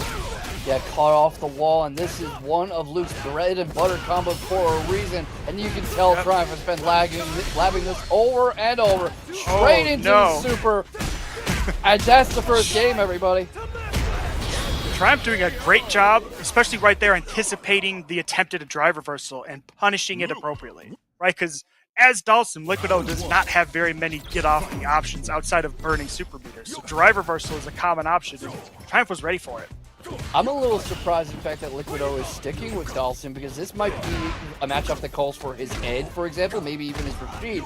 But we've seen him get a lot of results out of this setup before, where he Yoga teleports straight into a throw. So maybe going to play more to that dimension. And we'll see. So far, Liquid trying to keep it at the full screen. Ooh, no punish there on the whiff. Light knuckle, but ooh, trying to get the cross up off the teleport. Triumph holding on the defensive front. But running straight into that fireball, though. Yep. Liquid this time doing a great job setting the pace and controlling the match with his big, long buttons that Dhalsim has. But nope, eats it. Eats it on the teleport. A little bit too predictable on that. Yeah, this is opening himself up a lot, though, because Liquido will send out those long pokes, and he will get hit as his hitbox is pulling back. And Triumph is just running around like a fox in the henhouse, frankly. Yep, he is just ready to go. Triumph on burnout here in a bad spot. Goes for the raw level 1. Liquid punishes appropriately, sealing it off, answering with this round. Yeah, and what a round to seal it off with.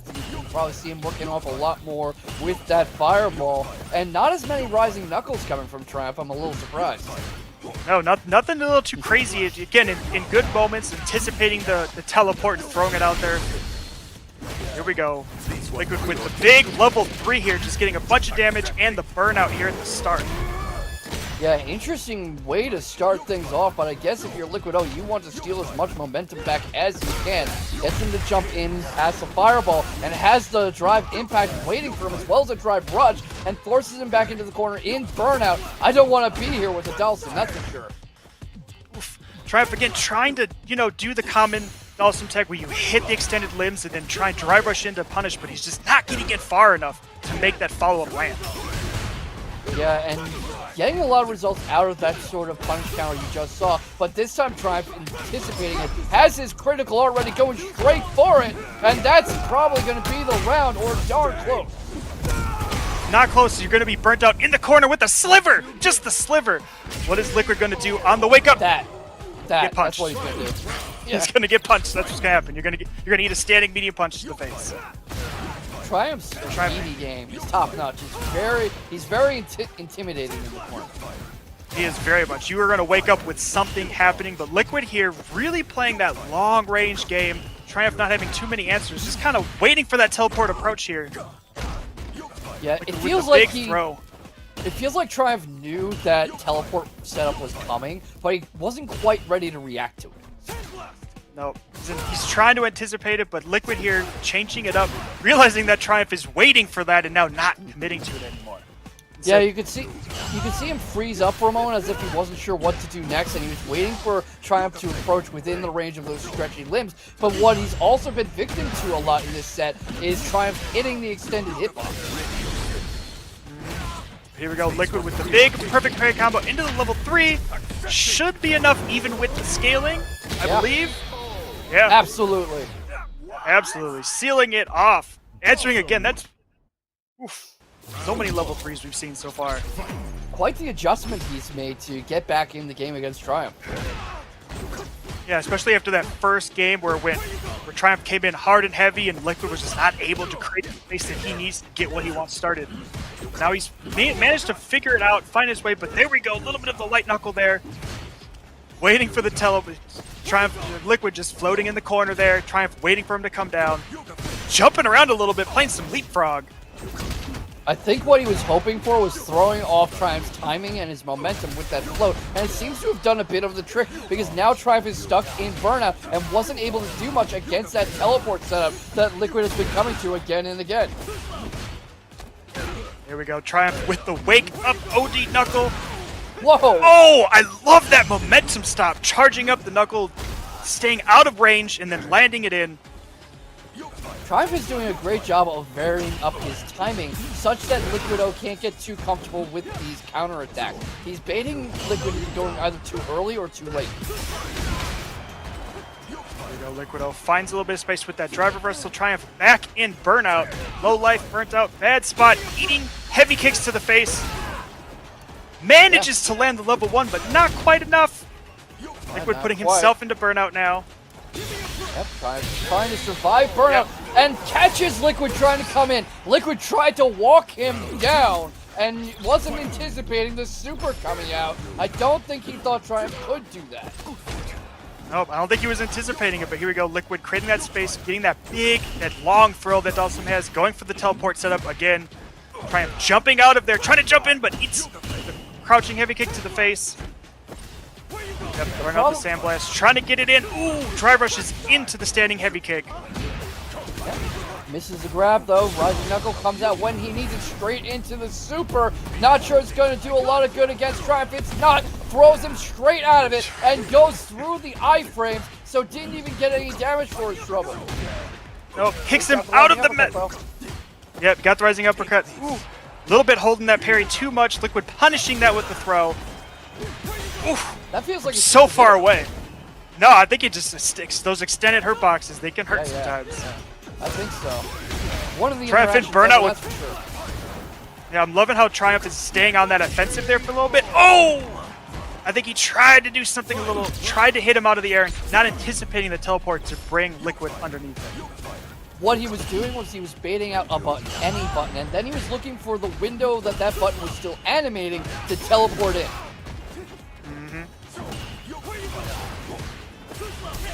Liquid doing a great job keeping him out. Ooh, floats over the drive impact attempt. Yep, floating Liquid a lot really, again.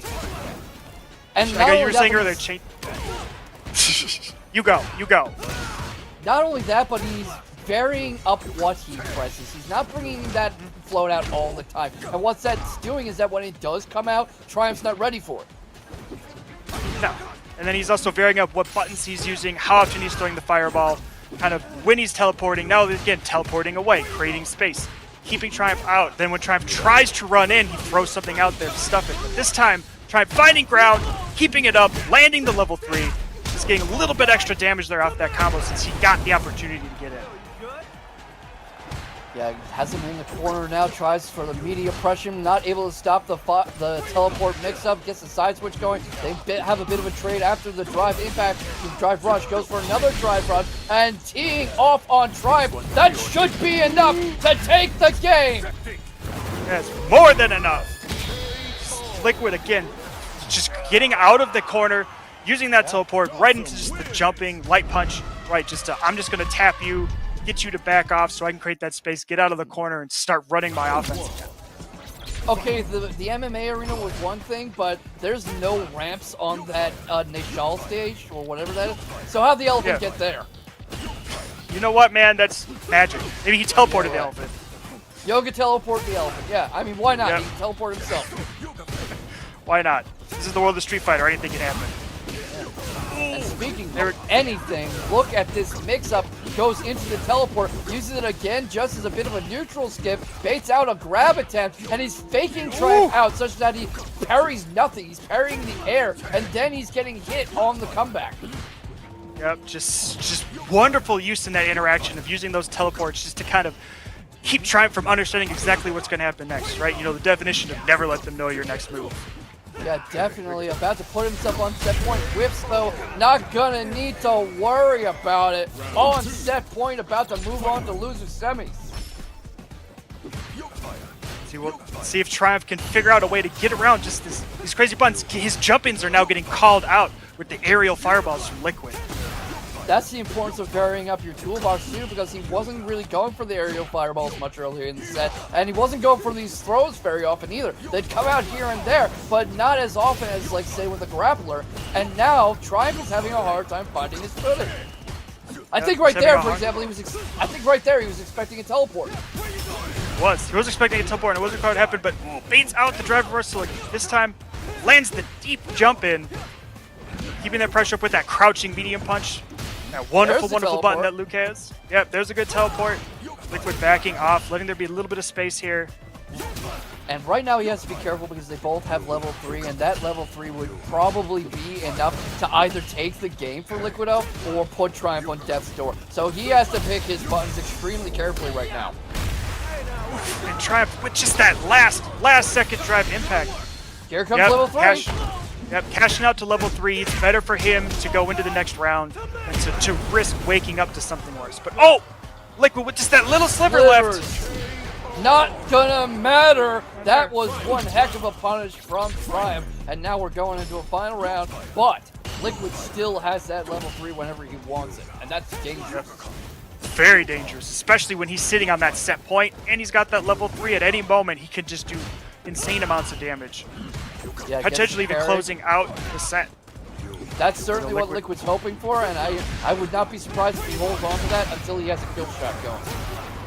No, especially at this point, Triumph running a little low on drive meter there. Slides under the sandblast, bringing the pressure to Triumph. Just the fire breath. Keeping it up, Triumph jumping out. He hasn't even used that at all. There we go, Triumph with that air-to-air interaction. With the air fireball into the air teleport, keeping it just a little mixed up there. Liquid just, at this point, he just needs to get a couple buttons in there. Goes for a level 1 instead, which might be all he needs. Runs himself onto Triumph's own level 1, but Triumph has so little health left. Can he weather this storm? Liquid backs off a little, and there's not a lot of room, but Triumph has to press something sometime. He's got to do Just something. sit here turtling, jumps in, and Liquid misses. Doesn't miss that time! Liquid goes on to losers semifinals, not winners finals. Teammates turned into rivals. Juri, Blanka, Ruffian, Easy. Here we go. There we go. Ruffian coming in straight off the bat there with the double drive rush, but doesn't really find ground, but Easy just answering back, getting hit, taking the jumping heavy kick to the face, getting juggled into the corner, breaking the throw, landing her own anti-air. Yeah, interesting way to break up the momentum, though. You're going to see from Easy a lot of familiarity with how Ruffian likes to play, so he's going to look for chances to disrupt these combos before they can start. But you know, that's not how you do it.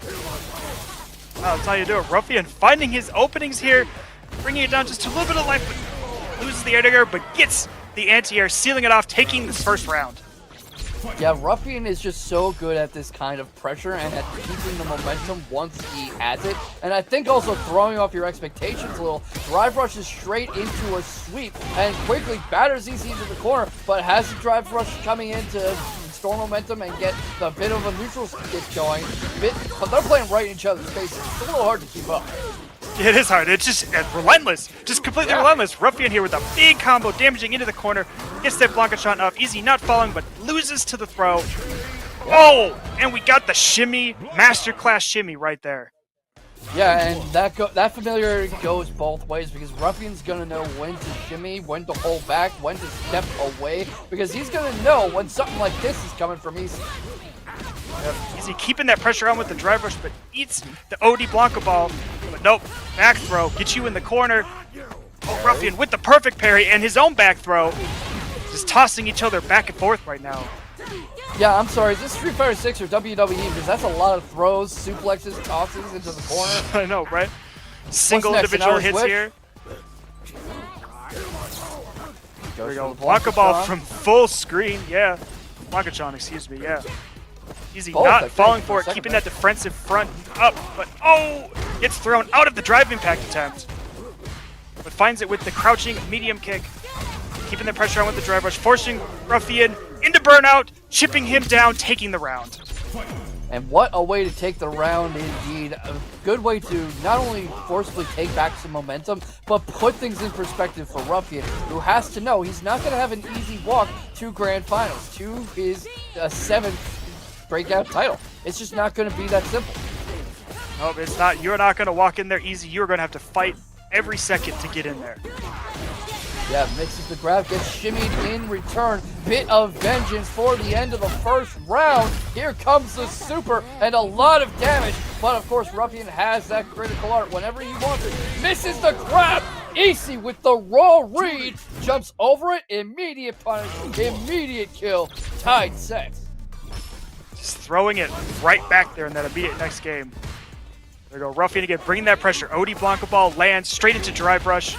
Easy again, drive rushing in past the Blanka-chan, goes for the shimmy, throwing Ruffian into the corner, keeps the pressure on, another throw. Foot stomp does not land. Ruffian keeping it up, but again, throw, burnout, just can't get out of that corner. Ruffian is not fighting like himself. I was talking up Easy's familiarity with him, but usually it's a bit more back and forth than this. The past 3 rounds have been all Easy. Here we go, Ruffian fighting it with that drive rush, standing heavy kick, drive rush, ooh, Blanka ball, makes up it, super. Yeah. Oh, drive rushes straight into an EX Blanka ball, gets back thrown, and Blanka, Ruffian right in his face again. Easy trying to maintain the momentum he's built up over the past 3 rounds. Yeah, keeping it up, a little bit low down here, but yeah, again, going right past the Blanka-chan, not letting Ruffian have access to using it to keep pressure on. Yeah, goes for the Blanka-chan setup again, but a little too far away to really accomplish anything, but catches him with it! I think Easy forgot about Blanka-chan, did a side switch while Ruffian was in the air, and got zapped by it.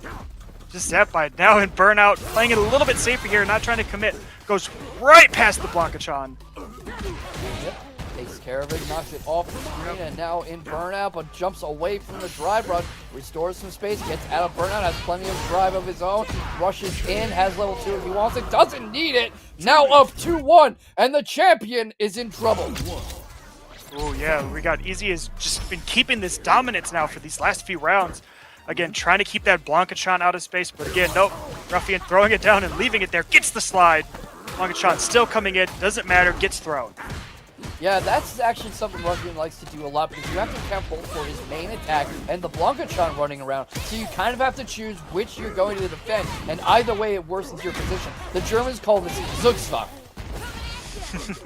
There we go again, Easy with these double shimmies here, back and back shimmy, keeping it up, just stocking up now from full screen with Ruffian not having much of an answer for it.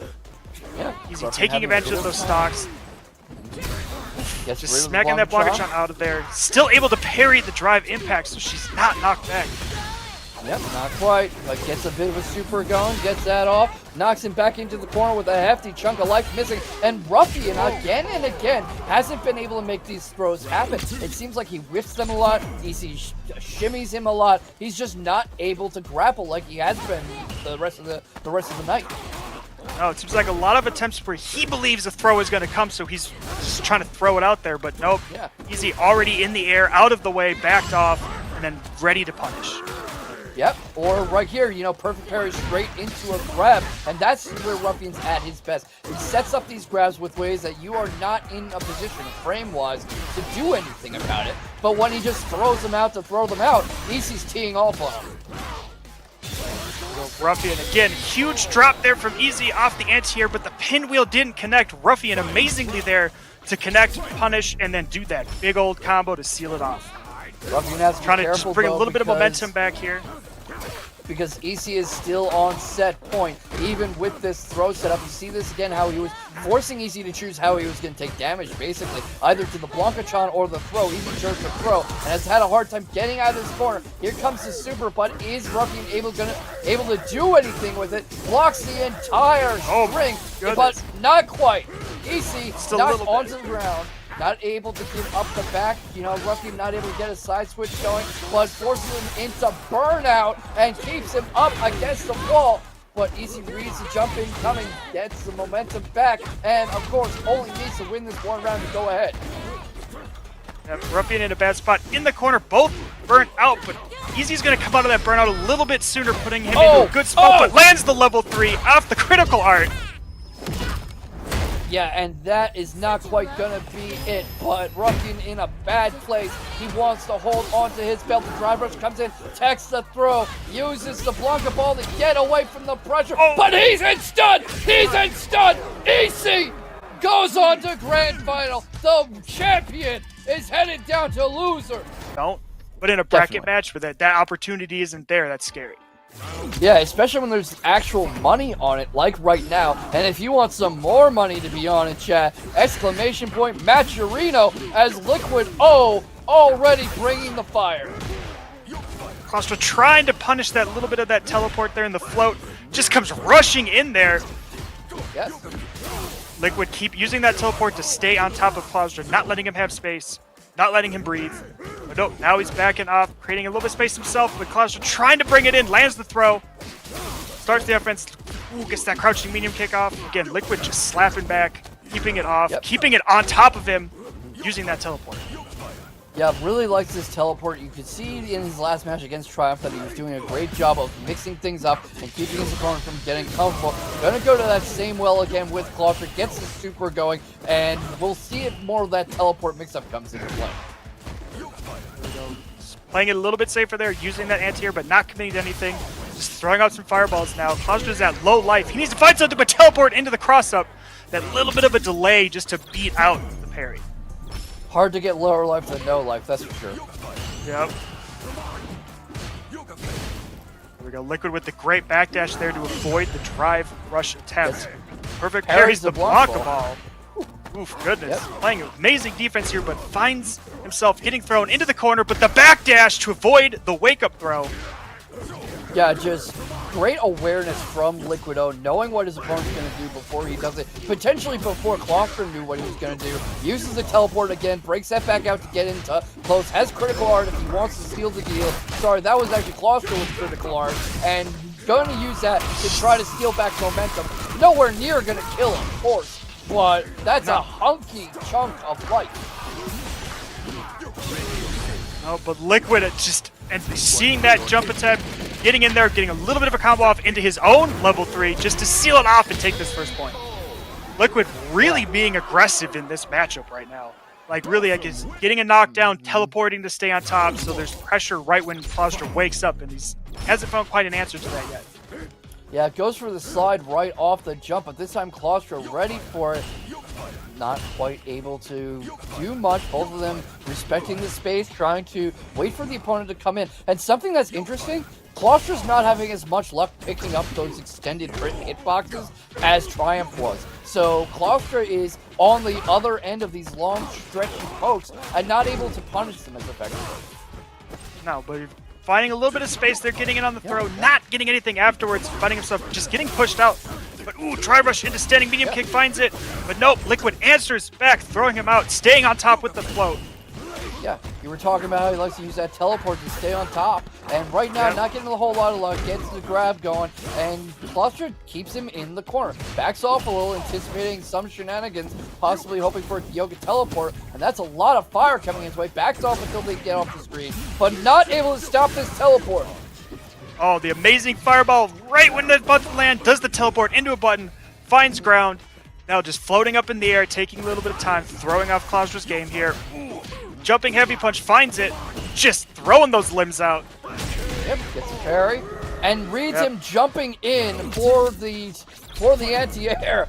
I mean, it's just so hard to get in on Liquid O, almost unless he wants you to be. Yeah, he wants you to be so then he could do something a little bit different. But oh, Closdra almost with the jump in, but Liquid O with the perfect parry and the long range throw here. Give me that space, but no. Closdra finds it in off the drive rush, but doesn't quite keep the combo going.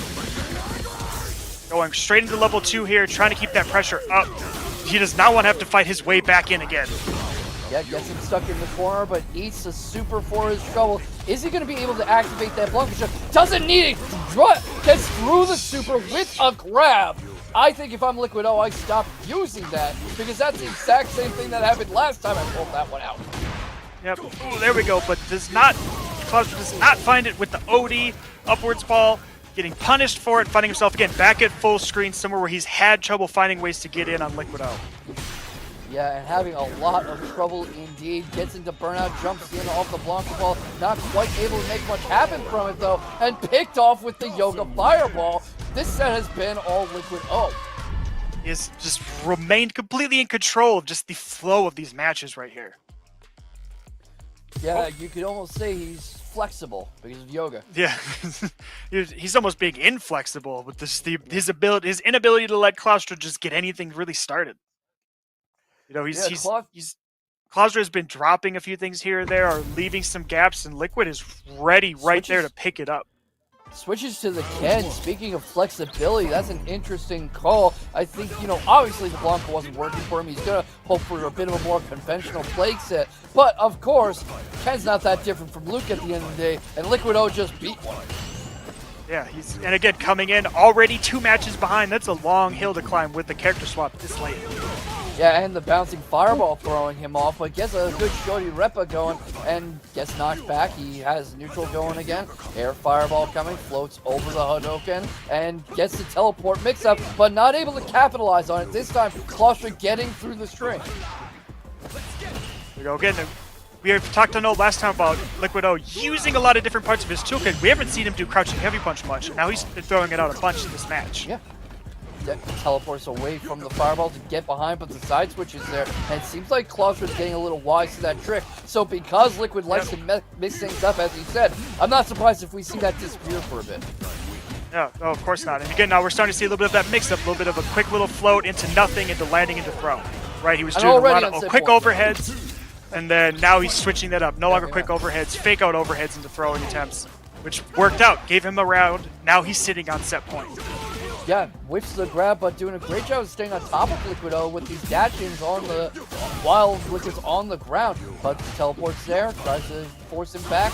You know, gets the parry off the fireball, drive rushes in behind his own Hadoken. Has level 1 if he wants it. Liquid O with the level 3 floats over the Hadoken again. Anti-air fireball, drive rushes in, and Closdra forced onto the back foot. Closdra in, back to the corner, but Liquid on low life, but sitting on 3 bars, but Closdra with a big pickup here. If he could seal this off, he could do a lot of damage and take a round. And there we go, sealing it off. If I'm Closdra, that is a big breath of air I absolutely needed, because obviously Liquid O on the door to losers finals, and Closdra not only has to win this next round, he has to win 2 more games. Big hill to climb, but again, getting that first round is just that first little step to trying to take this game back for himself. Ooh, finds a little bit of ground there off the low, goes for the jump in. Liquid is ready with that perfect parry, throwing him back into the corner, trying to take the pace back of this match. Yeah, Closdra trying to respect the spacing bit, backing off, trying to make Closdra try to rush in. But of course, he's playing from behind, but he's already got a healthy life disadvantage. And Closdra very happy with these parries. Sometimes you'll see him quickly baited out into parrying into thin air because he's too early on it, which shows me that he's very quick on that button. He's very quick on it. He's trying to anticipate when these happen. Ooh, great jump over from Closdra there to stay out of that fireball and stay out of that mix-up that Liquid was trying to put on. Again, not falling for these teleport mix-ups, holding that defensive front, having to get thrown because no button is getting in. Yeah, parries the Hadoken though. What a quick reaction from Liquid O, because he was in the middle of a move when that came his way, but he still parried it no problem. Liquid going back to that long-range game that he seemed to be a little effective for, especially back against Triumph. Oh, slides under the fireball! Is this into the level 3? Will this be enough?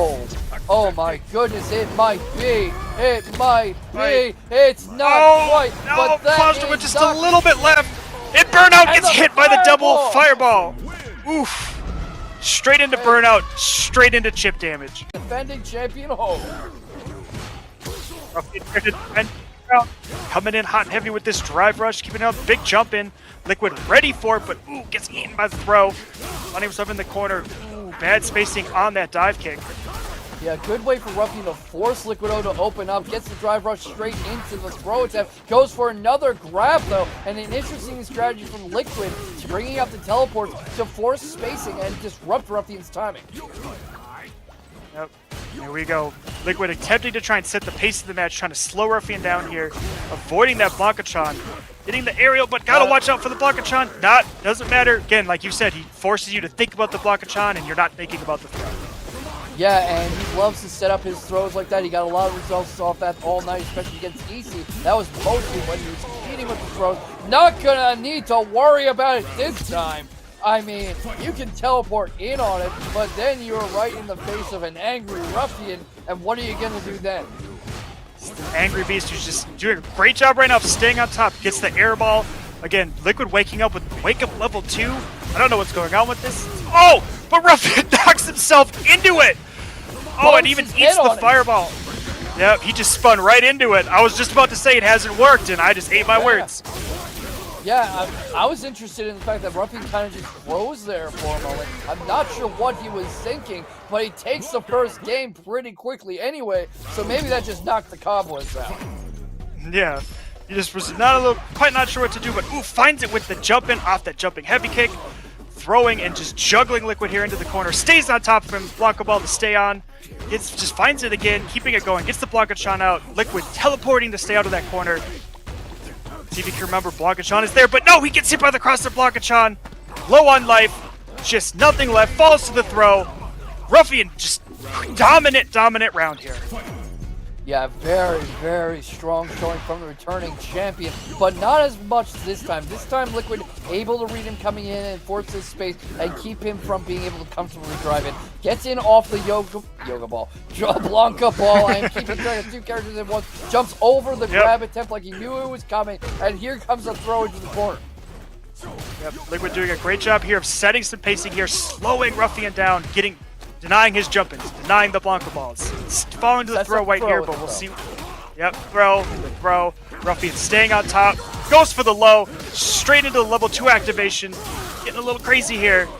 Juggle it straight into the corner, gets the Blanka-chan out. Liquid waking up, getting that drive reversal, creating that space, teleporting in, getting the cross and finding ground. Again, just quick overhead there. Straight into just level 1 activation here. Just not quite enough. Liquid finding himself in burnout. Gets hit by the cross up. Liquid. Oh. Alright, he might not. He goes for it again. And it worked! Oh, it worked! It worked! It worked! Ruffian ran right into it, ran himself onto the activation, and that was quite the read from Liquid O to know that he would run into it. Yeah, he's playing 4D chess apparently this whole time with that level 2 when he's been using it. Ooh, drive rush into throw. Paying up for him though. Oh, ooh, we got a little bit too much spacing there for the throw. Both of them whiffing. Ruffian straight into another install activation. Playing a little bit of just basketball over here in the corner. Definitely using the Blanka-chan to dribbling Blanka-chan for extended combo. Just quite not enough to finish it off, but doesn't matter. Lands the crouching medium kick. Taking another game, 2-0 Ruffian. Yeah, Liquido's sticking with his guns, credit where it's due, not even thinking about switching straight into the next game and taking the fight right to Ruffian. Backs off away from the slide. Here comes the Blanka-chan setup again. We'll see if Ruffian is going to activate from out here or if he's waiting for Liquido to approach closer. Brings the fight to him, sets up another throw, gets it back towards that corner, drive rushes in and pounds him, but misses the grab and an anti-air Blanka ball, but runs himself onto an air fireball and Liquid able to claw back. Just amazing pickup off of that. Seeing the air fireball land, drive rushing in to catch it up, and then into the level 1 activation just to kind of throw that extra damage on, put Ruffian in burnout, stealing it off, answering with this round. Yeah, and that is a desperately needed round. We've been talking about momentum and the mental stack. He activates the Blanka-chan, no sign of it, might have been knocked off the screen, and keeps himself cool, calm, and collected. Keeps Blanka and Ruffian on the other end. floats away from the drive rush. Reset coming in, and this is all Liquid right now. Floats over the Russian attempt. Yep, keeping it up, landing that overhead into the quick little combo here, forcing Ruffian back into full screen. Again, he's noticing when these throw attempts are coming. He's jumping out of them. He's avoiding the short Blanka ball into grab attempts now, throwing out of it. Ruffian trying to get something started with the level 2 activation. Liquid with the drive reversal, teleporting out, letting those buttons answering back with his first point. I mean, we were saying we're not going to see any 3-0s this point forward, and now even believing what you're saying. The perfect parry off the wake up Blanka ball to start the round, and they are just going at it.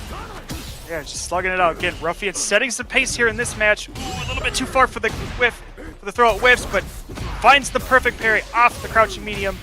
But nope, it's Liquid just with the teleport into the mix-up, throwing Ruffian into the corner, keeping that pressure on this time. Gets the anti-air. Yep, backing out away from the Blanka ball, avoiding the grab attempt.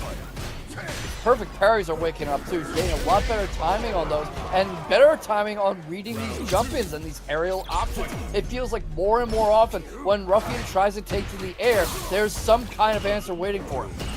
Yep, he's already there. Liquid understanding when to throw these things out here, but now Ruffian switching it up a little bit, throwing out the Blanka shot earlier, finding his ground with that throw, but no, Liquid answers, says no, get off me, gets that drive reversal off, goes for the teleport mix up into tick throw, keeping that fireball pressure up, crouching, good, regular heavy punch. Oh my goodness, with the response on drive, impact, juggle into level 1, keeping himself with a lot of super meter on hand. Yep, and Ruffian fighting out a burnout, but he has level 3 if he wants it. He has 2 Blanka Chons if he wants them. Here comes level 2 activation, and that might be enough. Not quite. Not quite enough. Liquid not letting the story be written here. Not letting it end this way. Not going to let Ruffian onto set point just yet. Teleports in, but Ruffian ready for it. Not ready for that one. Gets mixed up, but puts himself on set point. Oh my goodness. Great job from Liquid there to do the drive reversal just before he was forced into burnout, just to create a little bit of space so Ruffian couldn't stay on top of him with that level 2. Almost saved him in that round. Almost, but almost only counts in horseshoes and hand grenades, and Ruffian trying to seal the deal and end the story. Gets thrown to the corner for his trouble, stuck on the end of the Yoga Fireball. Teleport mix-up comes in, and parrying and blocking most of it. Here comes the super, and that is going to be a world of hurt and a lot of desperately needed momentum. Yep, just taking it straight onto the big life lead here early on into the match. Keeping that Yoga Flame going for the double overhead fake out there. Just floating in the air, avoiding that Blanka Chon, almost lands on it. Ruffian trying to force him into it, but not quite enough there. Catches the teleport attempt this time. Yep, he knows it's coming. Over the drive rush, floats over it, blocks the second one, not able to get a grab. Ruffian forced back into the corner, teleports right back into his face, and a burnout is not a threat to Liquid, who takes the game and keeps himself in this tournament. Oh my goodness. Get used to each other to build a plan. So I wonder how their new game plans are going to shake out.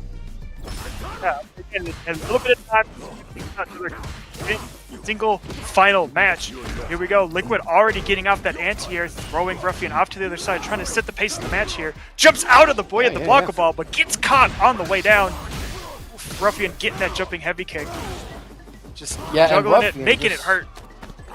Off to a very fast start and really dominating the pace of this first round. Liquid O not having much of a chance to get comfortable, which I suppose makes sense. Uses the teleport mix-up, breaks out the throw, and keeps him on the back foot, keeps him in the corner. Here comes the Blanka Chon setup. We know how much Ruffian likes to set up tricky situations with Blanka Chon. Here comes the activation. That's going to be bouncing across the stage, but Liquid O floats over it, but lands on it anyway. Oh my goodness, both at low life. Liquid just trying to hold on, but just survives and gets the drive impact off. Liquid taking it over Ruffian. Already on set point here. Other way around, but I totally understand you getting mixed up there because who wouldn't be? And Ruffian trying to earn his way to Grand Finals. I don't think he's happy about that speed test. Gets thrown out of the way of restoration neutral. Nope. Teleports back in. Yoga floats over the grab. Teleports back in, but Ruffian was expecting that. Oh wait, I understand what happened here. The names are mixed up. That's why I was Yeah, the names are mixed up. Yeah. There you go. Ruffian getting that insta. Ruffian's got the insta, but Liquid not letting him have a chance to really take full advantage of that meter he just spent. But no, Ruffian finds his way in, gets the throw. All right. Liquid sitting at low life.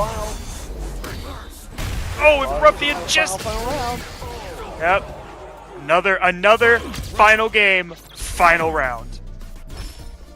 Okay, this time I am right way around. I was just looking at the health meters, and but here we go. That throw is faded out. Not able to get there. Super comes out. This one has worked on Ruffian a lot. After a night full of no luck, floats over that, but Ruffian loves that Blanka ball into throw setup. Here it comes again, another throw, and Liquid really needs to make something happen back. Does. He tried to go for a drive reversal, but Ruffian was prepared for it, did a long jump in just to avoid it. Liquid in a bad spot, low life, burnt out, in the corner, gets caught teleporting!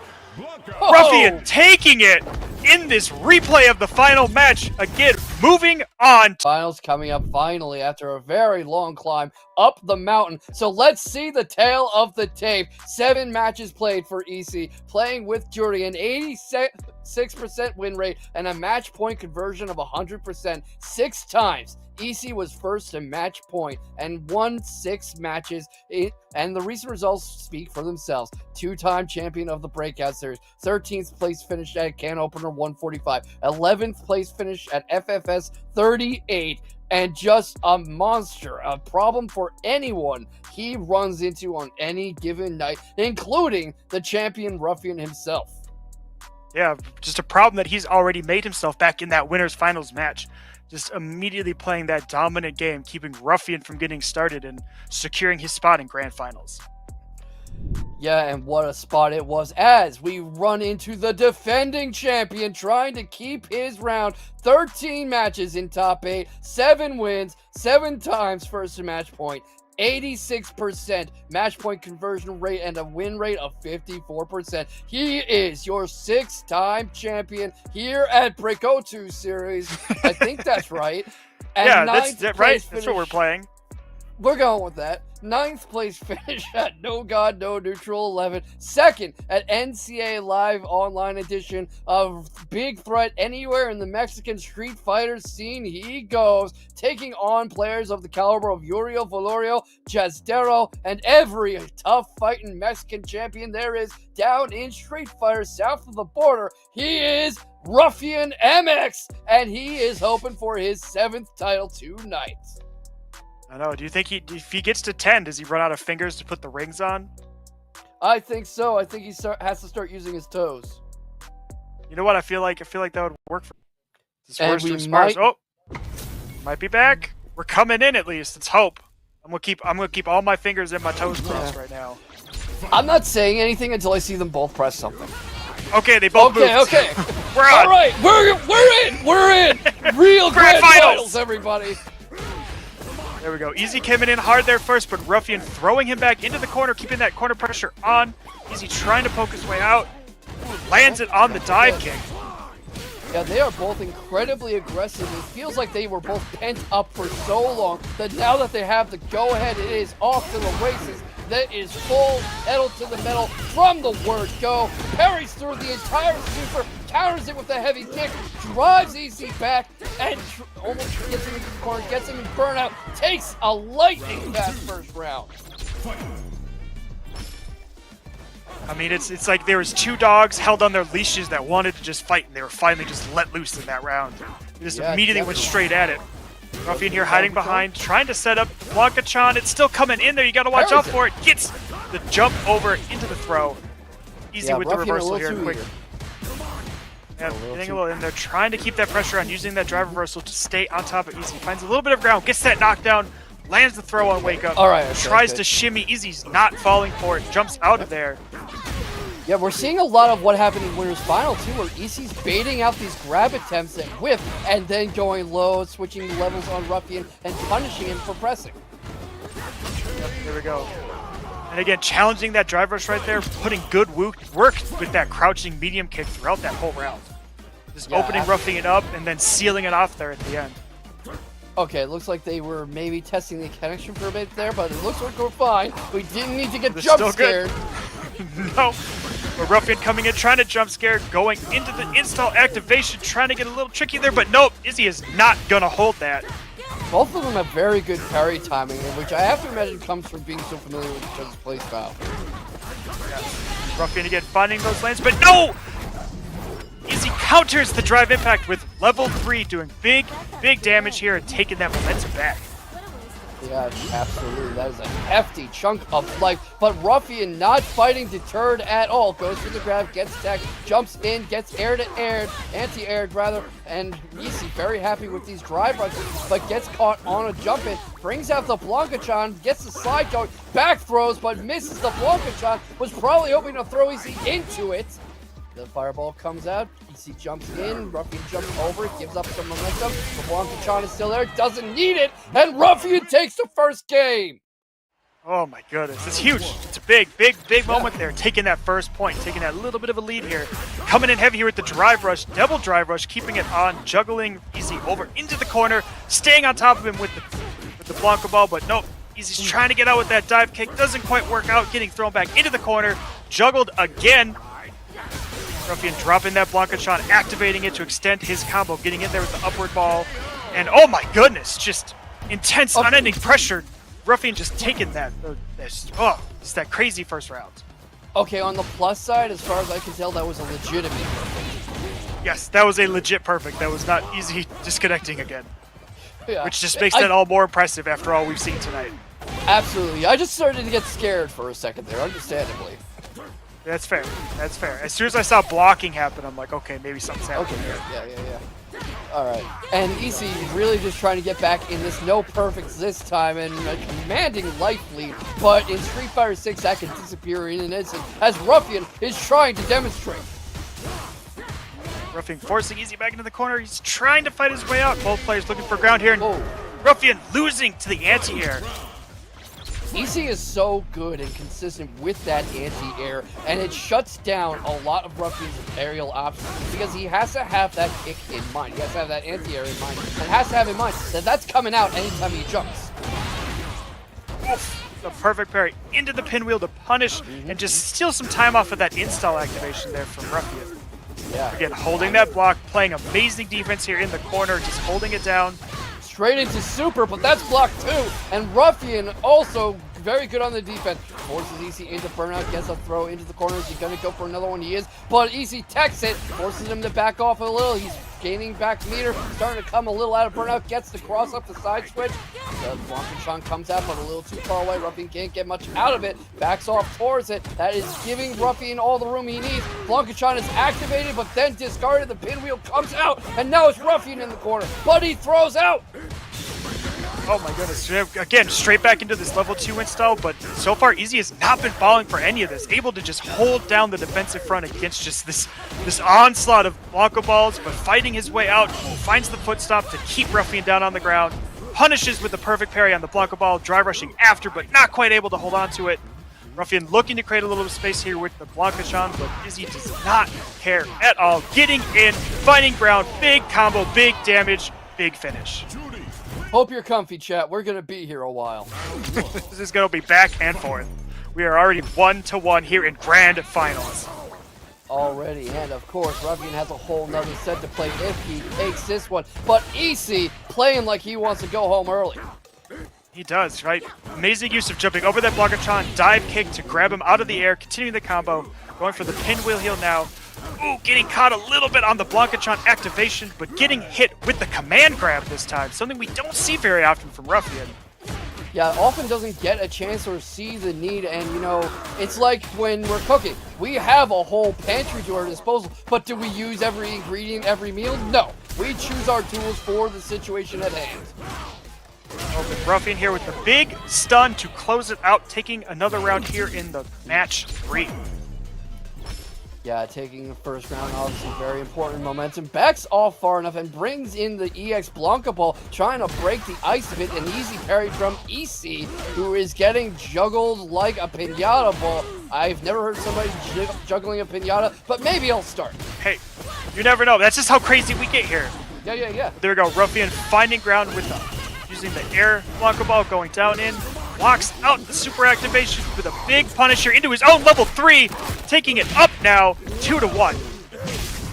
Yeah, and this is absolutely the momentum he wants to set, and Easy just not able to get in there. It makes. What do you think Ruffian is doing differently from his performance in Winners Finals? I think it's really just he switched it up a little bit. He's not playing exactly the same way. He's backing off purposely now. Right? We're not seeing him be so super aggressive that he was in that Winners Finals. He's actually taking a little bit more of a measured approach, being aggressive in points, then backing off and letting Easy kind of do a little something, but he can then try and counter it.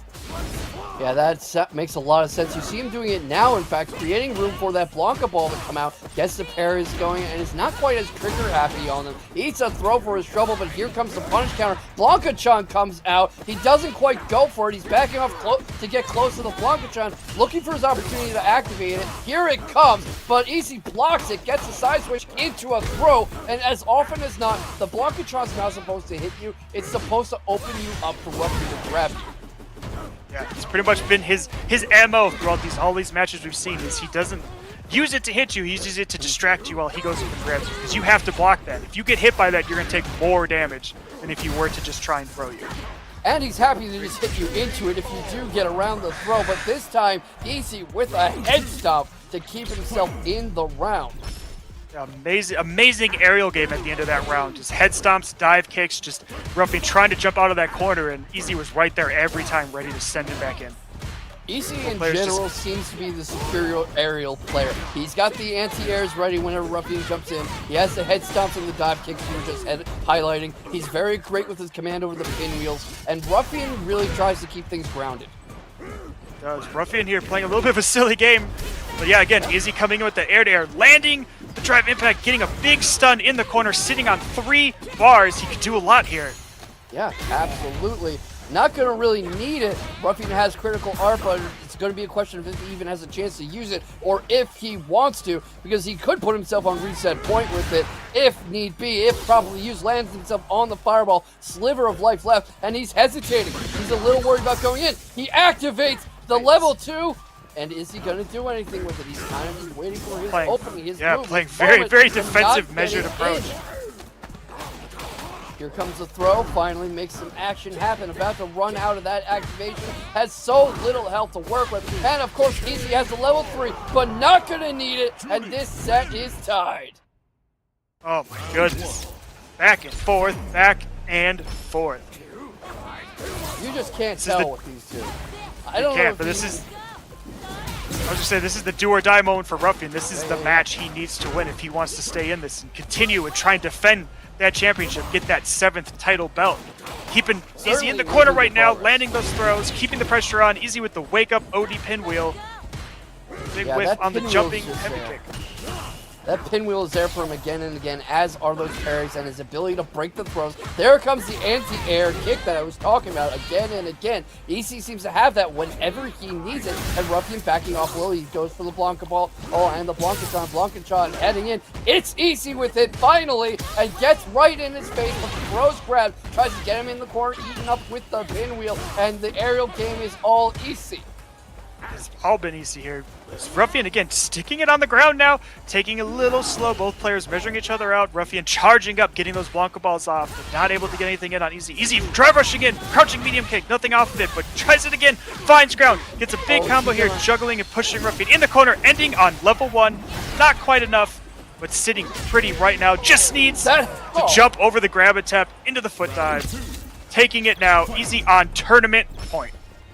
About to take the belt from his own teammate who opens things up in aggressive fashion. Another throw. Is he going to go for a third? He's not. Not going to get a chance to. Both of them trading in the pocket and goes for the parry, but it's baited out early. And here comes another throw and goes for the OD pinwheel. But this time Ruffian was expecting it. Gets him in the corner, puts him in burnout, and Easy can't get out. Easy can't get out. He's stunned, and Ruffian keeps himself alive. This is the final round. This is tournament point or reset point. There we go. Easy using that drive rush to go past the Blanka-chan, getting Ruffian into the corner, keeping that pressure on with the throw, dashing up, jumping over. Ruffian able to jump out, but gets clipped. Easy into the level 3. This is going to be a big chunk of damage, putting Ruffian in a very tight spot. has a critical art after this, but it's going to be a question of if he can use it. Goes for the head stomp again. Parry gets a perfect parry into a back throw, but this is not the time to be creating so much space or going for that level 2. It's a question of if he can get enough damage going. Gets through EC's drive rush, but EC is blocking the entire string. This is masterful defense from EC. Gets into the corner, but parries the Blanka ball, uses the fireball to advance, give himself some room, has so little health to work with. Is this going to be the exchange that seals the deal? Not if Ruffian has anything to say about it. Keeps him in the corner, brings Blanka John out. Here comes the throw. Is he going to go for another one? But EC jumps up to avoid the opportunity. He activates. Ruffian tries to go for it, catches him on the Blanka John. Is he going to reset? This is slivers of health, one interaction away. But oh, and he gets the throw! We have a new champion! EC! EC! EC! Oh! Just so